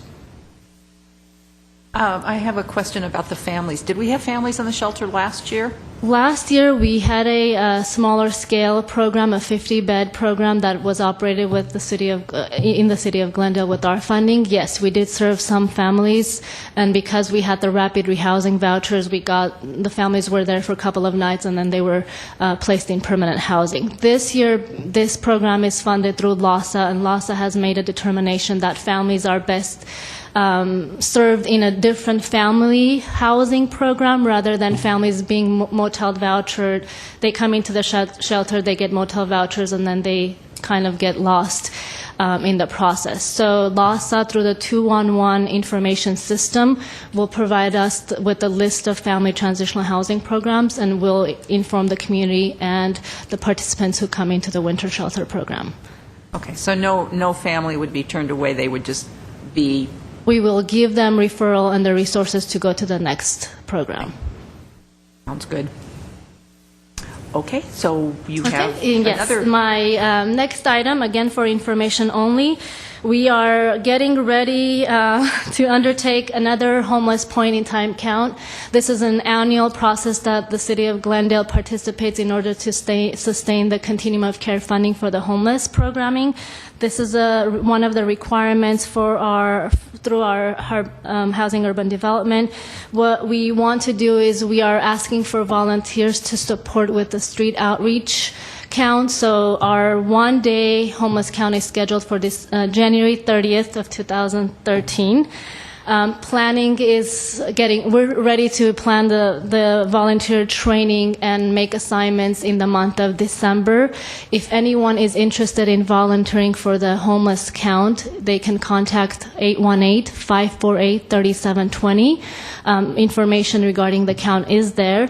Typically, staff will be assigned with a volunteer with a map of locations to go out to the community on the 30th from possibly 7 a.m. to about 12 night, depending on the schedules, and to identify homeless participants, to take the survey, identify special needs, and the information is aggregated, and the reporting the information on the homeless count is submitted with our annual application to the federal government, which justifies the need of homeless services and allows us to identify and develop programs to meet the gaps in our community. So we are looking for volunteers. If you're interested in talking to homeless people and conducting a survey, please call 818-548-3720. Thank you. Okay, any questions about this? All right, thank you very much. We appreciate all the information. And what is next? Next, we have item 6B5C, Park Planning and Development.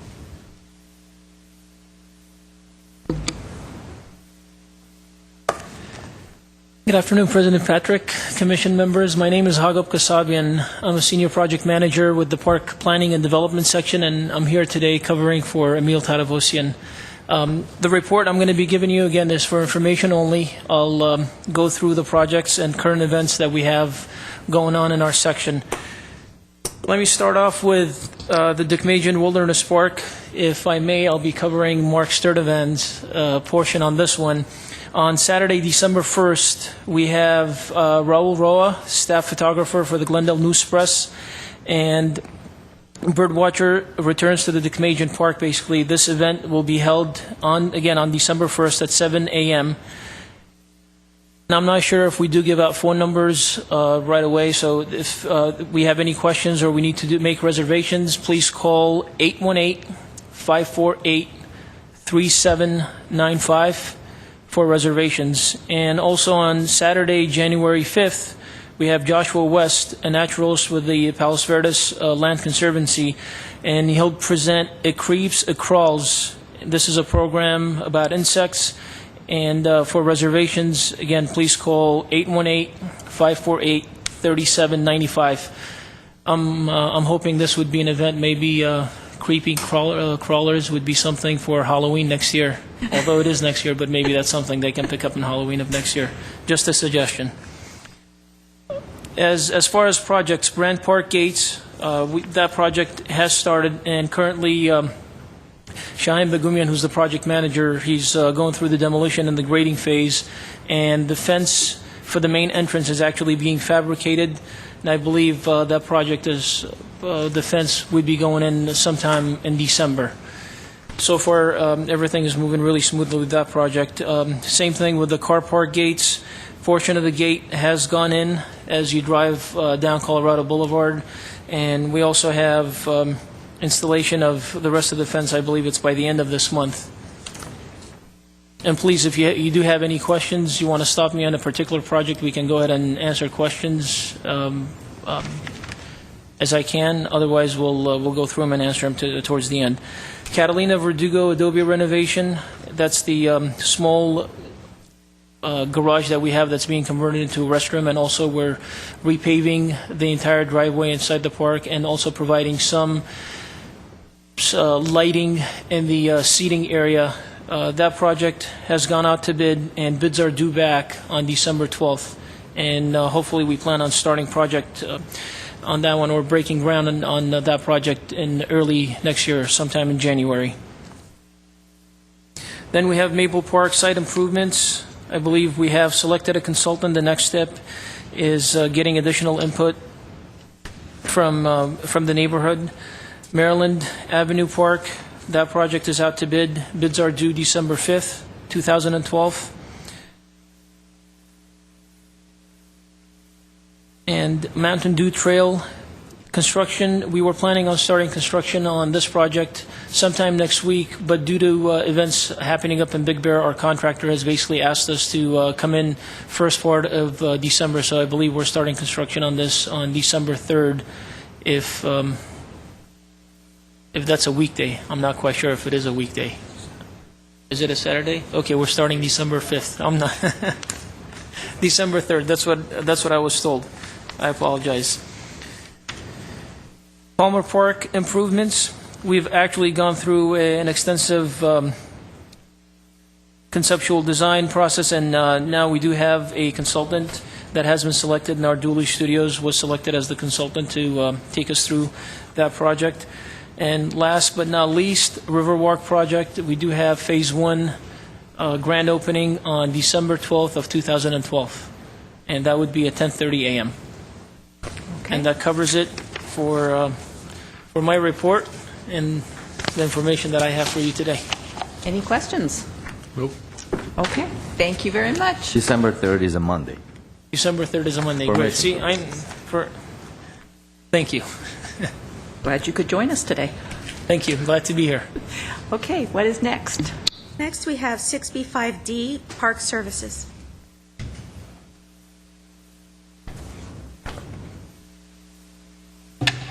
Good afternoon, President Patrick, members of the Commission. I am Coco Panosian, Senior Park Services Manager for the department.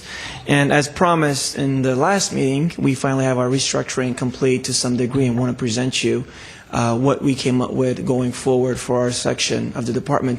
You do have some of the projects we have completed, some of the work orders that are listed for the month of September and October. Again, as promised last month, we'll try and keep them current. And going forward, rather than a restructuring presentation, we'll be presenting you some of the project, give you a little highlights of the before and after, and possibly even during some of the work that our staff does, so you can see the improvements visually. Brief background, most of you know already, this is mostly for our viewing public, that the department has divided our parks into 3 geographic sections. Section 1 covers the northern section of Glendale, and the base of operations for Section 1 is Verdugo Park. Section 2 is the western section of Glendale. The base of operations is Brand Park, that's Chris's section. And Section 3 is the southern and eastern section of Glendale, and that operation is based out of the Chevy Chase corporate yard, the Public Works Maintenance Corporation yard. And had one of our staff kind of concoct this map of splitting it into sections 1, 2, and 3. There is logic to the madness of how Section 1 sneaks into Section 3. Some of the parks, based on their location and the needs, have been confounded to fit the schedule for some of the sections that we have. It'll make more sense as we start looking at our parks. Our parks and facilities listed on here per section. Each section has a section of the acreage that we have developed. You will notice in some of these we have such as in Section 1, you'll see Mountain and Royal. That is an intersection. We have Parque Vaquero. That is a small landscaped area. It's off of Mountain, just south of the gas station there in that corner. And the reason why we wanted to highlight some of these is to identify, see, such as Grandview Library here, Palm Drive. We do more than just parks. It's part of the transition over the years. We've taken on some medians and landscape areas in the park under our wing as responsibility for maintenance. Similarly, in Section 3, there are a number of, like Glendale, have a number of medians that we cover. We also have, I'm having a hard time, Broadway and Wilson, which is an intersection right at the Harvey, Broadway, and Wilson corner. There's a landscaped area on the end. Most of these are very small in acreage size, but it does require staff time to actually go maintain. So as a total of divisions, we're taking each section individually. Section 1 has, to name some of the parks, encompasses the Civic Auditorium, Duke-Majan, Glorieta, Montrose, Oakmont View. The Rock Haven falls within this segment of our section, and Verdugo Park, Stengel Field inclusive. It's 95 acres of land that this section is responsible for maintaining. Section 2 includes Brand Park, the Adult Recreation Center, Casa Adobe, Fremont Park, Griffith Manor, Pacific Edison, Pelanconi Park, along with others, and it encompasses about 60 acres of our developed egg park land. And Section 3, mostly they're smaller parks in the southern end, but now with the transition that we've taken on the sports complex operation, sports complex, Shoal Ball Field, they fall under this section, responsibility of Section 3. And that total encompasses about 92 acres of developed land. Just to give you a brief history of the staffing that we've had over the years. Now, to set the record here, this includes sports complex staff maintenance staff that we have taken on under our wing. What it does exclude is facilities maintenance. About a year ago, last year at this time, we had the building repair operation of facilities maintenance under our wing. As you know, part of the city's restructuring, we have taken the facilities maintenance portion of it out, and now it's under the wing of Public Works facilities maintenance. They have consolidated the like responsibilities. What we have maintained under our wing is the building repair for irrigation. Irrigation being so unique to the park services, we all felt it was best to keep him under our section. Now, without going through every single line item, just to give you a general idea, in fiscal year 2007 and 8, our numbers were of full-time equivalent were about 71 personnel. And just jumping on to fiscal year 2012 and 13, what we are facing with now, we have a full-time equivalent staff of 51. That is a 20 bodies reduction overall in the operation, based on necessity, of course. Now, to let you know, most of these were vacant positions when we were allowed to eliminate them, and some of them were retirements that we were not going to be filling back. So there weren't individuals that were impacted by this, but on a general, in terms of number of FTEs, full-time equivalent personnel we've seen a reduction. And here's how we have our organizational chart will look. Under the Senior Park Services Manager, we have the 3 individual geographic sections, each with a Park Services Manager. 2 of the sections have supervisors assigned under them.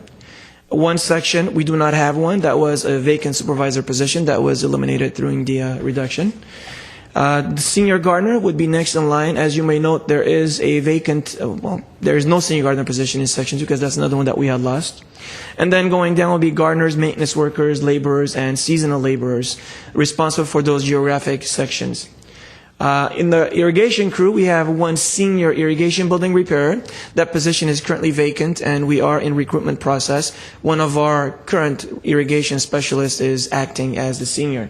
And we have technically 3 building repairers, one of which is acting now in the senior irrigation capacity, whereas the other 2 are vacant. Both of those individuals had opted to take the retirement incentive most recently offered, and we are also in the process of requesting those approvals to recruit for those.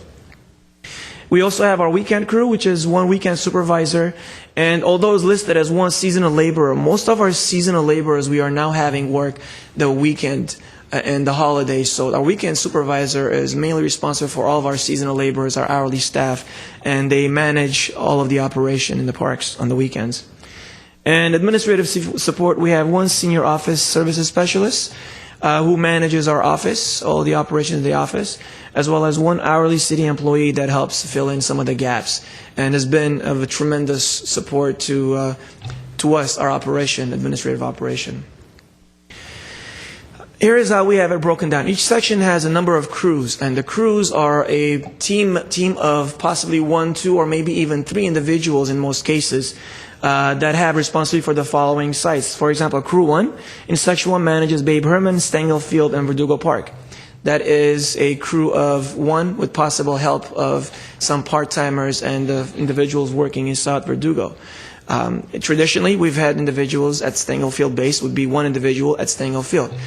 The reason why I want to point some of the crews and how the teams have kind of collaborated in making an effort to meet the need is obviously there's an impact with the less number that we have out there in the field maintaining.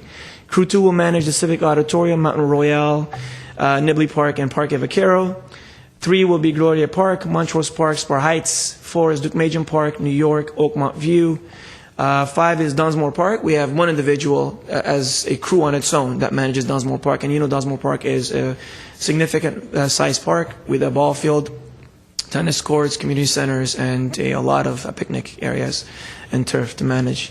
Mayor's Park, we also have another individual that's based at Mayor's Park, yet he is one that we rely on when we have a call-in sick or vacation to pull out and support the other teams as we have them. We have 1 individual that in Section 1 that does the chase mowing, which is the ride-on mower, and he also is responsible for the operation at Verdugo Park. Rock Haven is listed under Section 1 because geographically it falls in that section. Rock Haven is not currently open to the public, yet we have an hourly seasonal laborer that tries to maintain, actually does an excellent job of maintaining that facility in a very acceptable shape to keep the landscaping living and keep it clean and safe. And we also have the large mow. 1 individual, our senior gardener, has been left with the responsibility of mowing with the large mower that actually crosses over different sections in large turf areas, as well as he's responsible for the fleet dump truck. And he, as a senior gardener, he's responsible for a lot of the projects we put out in that section. Section 2 crews are divided to 7. We have the Casa Adobe, Griffith Manor, and Pelanconi Park as our Crew 1. Crew 2 is Brand Park, yet another area where we've had up to 3 to 4 individuals stationed there. Now it's just down to 1. Given that this is the base of operation, we're able to use some of the resources towards the end of the day or beginning of the day to meet some of the demands at Brand Park. Yet there is 1 individual that's assigned to it at the moment. Crew 3 is Harvard Mini and Pacific Edison. 4 will be Fremont Park, Milford Mini, and Palm Drive. Crew 5 is City Hall Civic Center and Wilson Mini Park. Crew 6, ARC and Central Library, and then Crew 7 is the individual who does the mowing and the fleet for that section.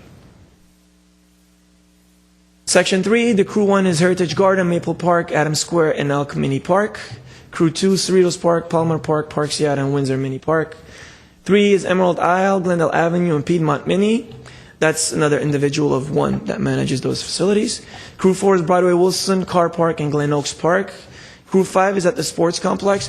We have attempted to maintain the sport complex at a higher level. We did not want to reduce the operations there because the staff are being paid through the enterprise fund, and it is one of our premier facilities, so we are going to be keeping that facility at a higher level of maintenance. We do not want to impact the games as it is a revenue source for the city. And Crew 6 is our Shoal Ball Fields and the Lower Shoal Canyon Park. And again, Crew 7, we have the individual who does the mowing and manages our fleet for the section. What you will see as notable changes going forward in the operation is that the mini parks are now reassigned back to their geographic locations. We've pretty much gone full circle. At one point in time, we split the mini parks, kept them under 1 section with a supervisor and a crew that managed it all. Yet, given the logistics, that was not going to make sense. We've gone back to reassigning them to their geographic sections of 1, 2, and 3. As you noted, the teams are now comprised of laborers and maintenance workers. They are teamed up with the gardeners, and maintenance workers are teamed up with the laborers. This is kind of a great way of training the laborers as to the horticulture aspects of the business, and at the same time making sure everybody works within their classification of responsibilities. And the most crews are on route. That we do not have a lot of station gardeners as we've had the luxury in the past. So therefore, you may never, at times, depending on when you go to the facility, you may never see a staff person there. It doesn't mean they have not visited it yet, or that nobody visits them. Every facility is being visited on a very frequent basis. It's just not at the same frequencies as in the past. So another change we're looking at making going forward starting January 1st is our full-time staff are no longer going to be working the holidays. Currently, we have the laborers, most of our laborers, work every holiday that they have, and they collect the holiday bank that they can use at the end of the year or throughout the year. Going forward, given that we need some of those resources in the field during the week, we've put in some funds to hiring additional seasonal laborers who are going to be covering weekends and holidays, therefore releasing our laborers, full-timers who are more trained and skilled to be able to do work during the week as it is necessary. So that is one change going forward that's going to help us have more resources during the week, during our operation. And in terms of preparing for our KPIs, the key performance indicators, we have noted that there is definitely an increased workload per FTE, whereas just last year comparison, we had 3.99, just about 4 acres per full-time equivalent staff.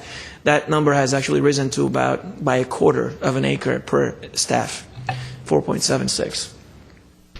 Definitely this comes with challenges, and rather than just giving the challenges, I'd like to highlight some of the solutions we're planning on proposing going forward that we actually have right now as part of our operation. So we are going to have a delayed response in getting back to some of the requests that we get from the community. But we're going to start prioritizing those requests based on the safety concerns and matters at hand. There may be some requests that we won't get to for some time because it will not meet some of the higher priority standards that we have.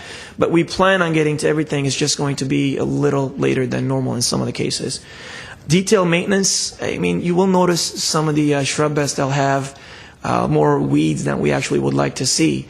That is one area, focusing on the safety and aesthetics of the facilities, is some areas that will be impacted. But our solution going forward is we're looking at scheduling special projects during downtimes and like sometimes on Fridays, and take one park at a time and hit it as a big project, get the crew out there, and we try and address some of those more on a project basis rather than a more routine approach.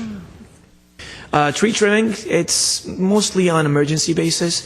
We've never had the luxury and the funds to actually do tree trimming as we please and have a program going forward. We've done significantly well the last few years in setting some funds aside to do tree maintenance, utilizing some of the revenue sources. We have our enterprise fund. And at this time, we're also considering we do a lot of co-sourcing of the tree work with contractors. Stuff that our staff cannot get to, we utilize a contractor to do, and it's about the safety, so we pick that at a very high priority. And irrigation repairs and upgrades, that is an area currently that we are going to see a little bit of a hit on, but luckily we're going into the winter months, and we probably will keep irrigation off most of the time and won't have as many problems. Solution, we are in the recruitment process. Hopefully we'll have staff on board come spring and summer where we desperately need the crews. That's when most of the problems do come up for the irrigation. Going forward, this is going to continue to be a moving target for us. The fact that we're going to the winter months is going to help us out a little bit right now. Things do slow down a little bit so we can catch up with some of the work we have been able to. But come spring and summer is going to be really challenging for us. And if the challenges become to the point where we're not able to manage, we'll come back to you with another proposal, another strategy to be able to meet the demand that we have in the field. Opportunities for co-sourcing, we're looking at a number of opportunities for co-sourcing. Our landscape contract that we currently have for our medians and landscape areas other than park facilities, coming forth, we're going to take some of the medians and libraries that we have taken on over the years. We're going to look at co-sourcing those out to the contractors, and so that we can focus our resources and energy into the parks where the people use, rather than where the medians, where really it's just for more static look. And, we're looking, again, there are potential for recruitment. We have a gardener vacancy that we've put in to recruit. And then the irrigation building repairs will create some movement within the department. We're doing those recruitments internally because we have the qualified staff to be able to manage those tasks. So hopefully that'll create some movement, which will also help with the morale of the employees that we have in the field. And lastly, I've stolen this from the city manager, Mr. Scott Ochoa uses this a lot, and I hope he doesn't mind me using it. But this can't be any more true than it is for us right now. We are looking at jumping into the operation of park services based on our restructuring. We're going to be continually evaluating how our approach is working, and definitely look at modulating, making changes as necessary, because, providing to our public is our highest priority. And I am actually very lucky to have the staff that we have, because people like Chris and his staff, they go above and beyond. And I believe the city and the residents in this city are very lucky to have the staff that we have, because they take pride in their work.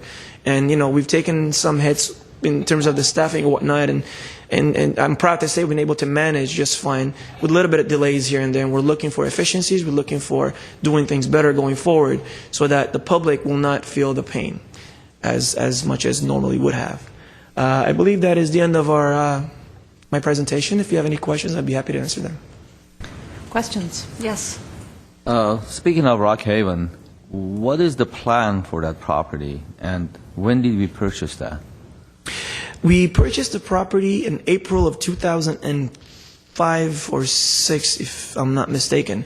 We started managing the property as soon as the purchase. I may be off on the year. I think you're off on that. On the year, probably 7 or 8. 7 or 8. If I'm mistaken. Currently, as it stands, we are working with the local historic society up there. They come in, they give us a hand and do a little bit of the cleanup work. And I know more recently they're going to start providing some tours to the public with some waivers. But at this point in time, our responsibility is to manage and make sure the landscaping maintains to a living standard, acceptable standard. Going forward on a larger plan scale, I could refer that to Mr. Duran, see if he has any plans. Yes, President Patrick, Commissioner Garpetian. Currently, there are no plans. It's basically in a holding pattern. Given the state of the economy and the budget, there's nothing currently being discussed as it relates to Rock Haven. So in the meantime, we're just maintaining it. As Mr. Panosian mentioned, we are working closely with the Crescenta Valley Historical Society. They are just now beginning to conduct private tours of Rock Haven, acting like a docent group, and that is something that's very, very recent. But Rock Haven was sitting there just dormant. We had this interested group. There's a lot of curiosity on the part of the communities, so we thought we would go ahead and begin to open it up on a very gradual basis, at least for the community to learn about the history of Rock Haven. And so that's all we're doing at this point. Well, I think we need to look into it a little bit harder, because I believe it's a shame to pay $8, $9, $10 million for a property and let it sit there for 5, 6 years and not have any use, and it's not even open to public. And if you even consider 5% a year on your money, you're talking about $2.5 million, and we're increasing all of these fees for $5,000 here and $4,000 there, and we could have used this property maybe a little bit in a more proper way to at least to be open to public, because it's a shame just sits there and it gets deteriorated. If it's not being used, it will get further deteriorated. So you might want to agendize that. Sorry? You might want to put that on the agenda sometime. I think we should, because it's a great property. It could be used. I mean, look at Casa Adobe. It's being used all the time. It could be a similar way of using the facility. Well, Things are in pretty bad shape, though. Yeah, there are a lot of expenses there's a lot of money that has to go in to make it safe for the public to go in there. But I would suggest that rather than talking about it now, that we ask that be put on the agenda, and we can have a further discussion about what's going on, and particularly with the tours that are starting and that kind of thing. Yeah, I would like to do that. I think that'd be a good idea as well. Yeah. Okay. We'd be happy to do that. And Commissioner Carpenter, I will have the right year for you of the purchase. I should know it. It's skipping my mind. And Commissioner President Patrick is absolutely correct. The reason why currently it's not open to the public is the facility does need a little bit of a touch of love to actually bring it to a point where it is safe to the public. We're being very careful. Even with the tour, we have cordoned off certain areas.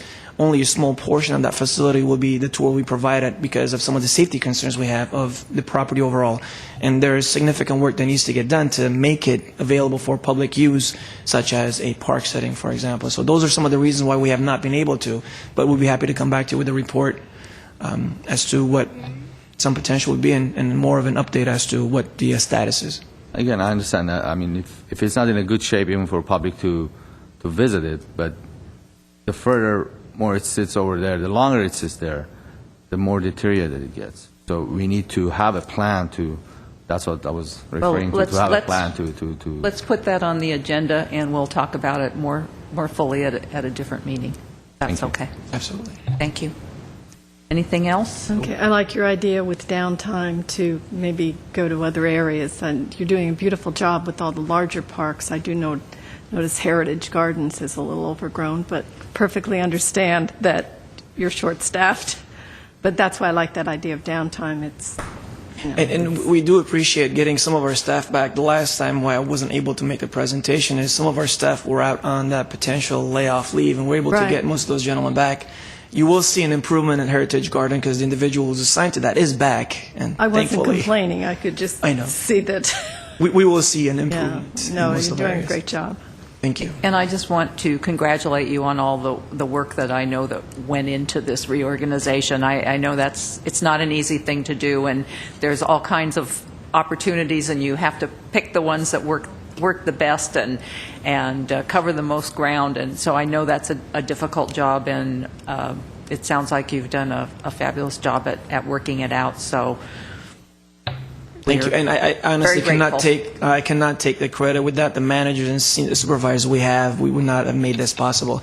Now, going forward, we are working on creating a maintenance management plan for each facility, ultimately coming up with a maintenance management system. It's going to be time consuming, but when we come back to you at a different day, we'll take each facility and let you know on a ongoing, consistent basis at what frequencies we do each task and come up with the bottom line dollar figure for each one of those facilities. So that's an ongoing project we're working on right now, but we'll have something to you hopefully within the next 6 months.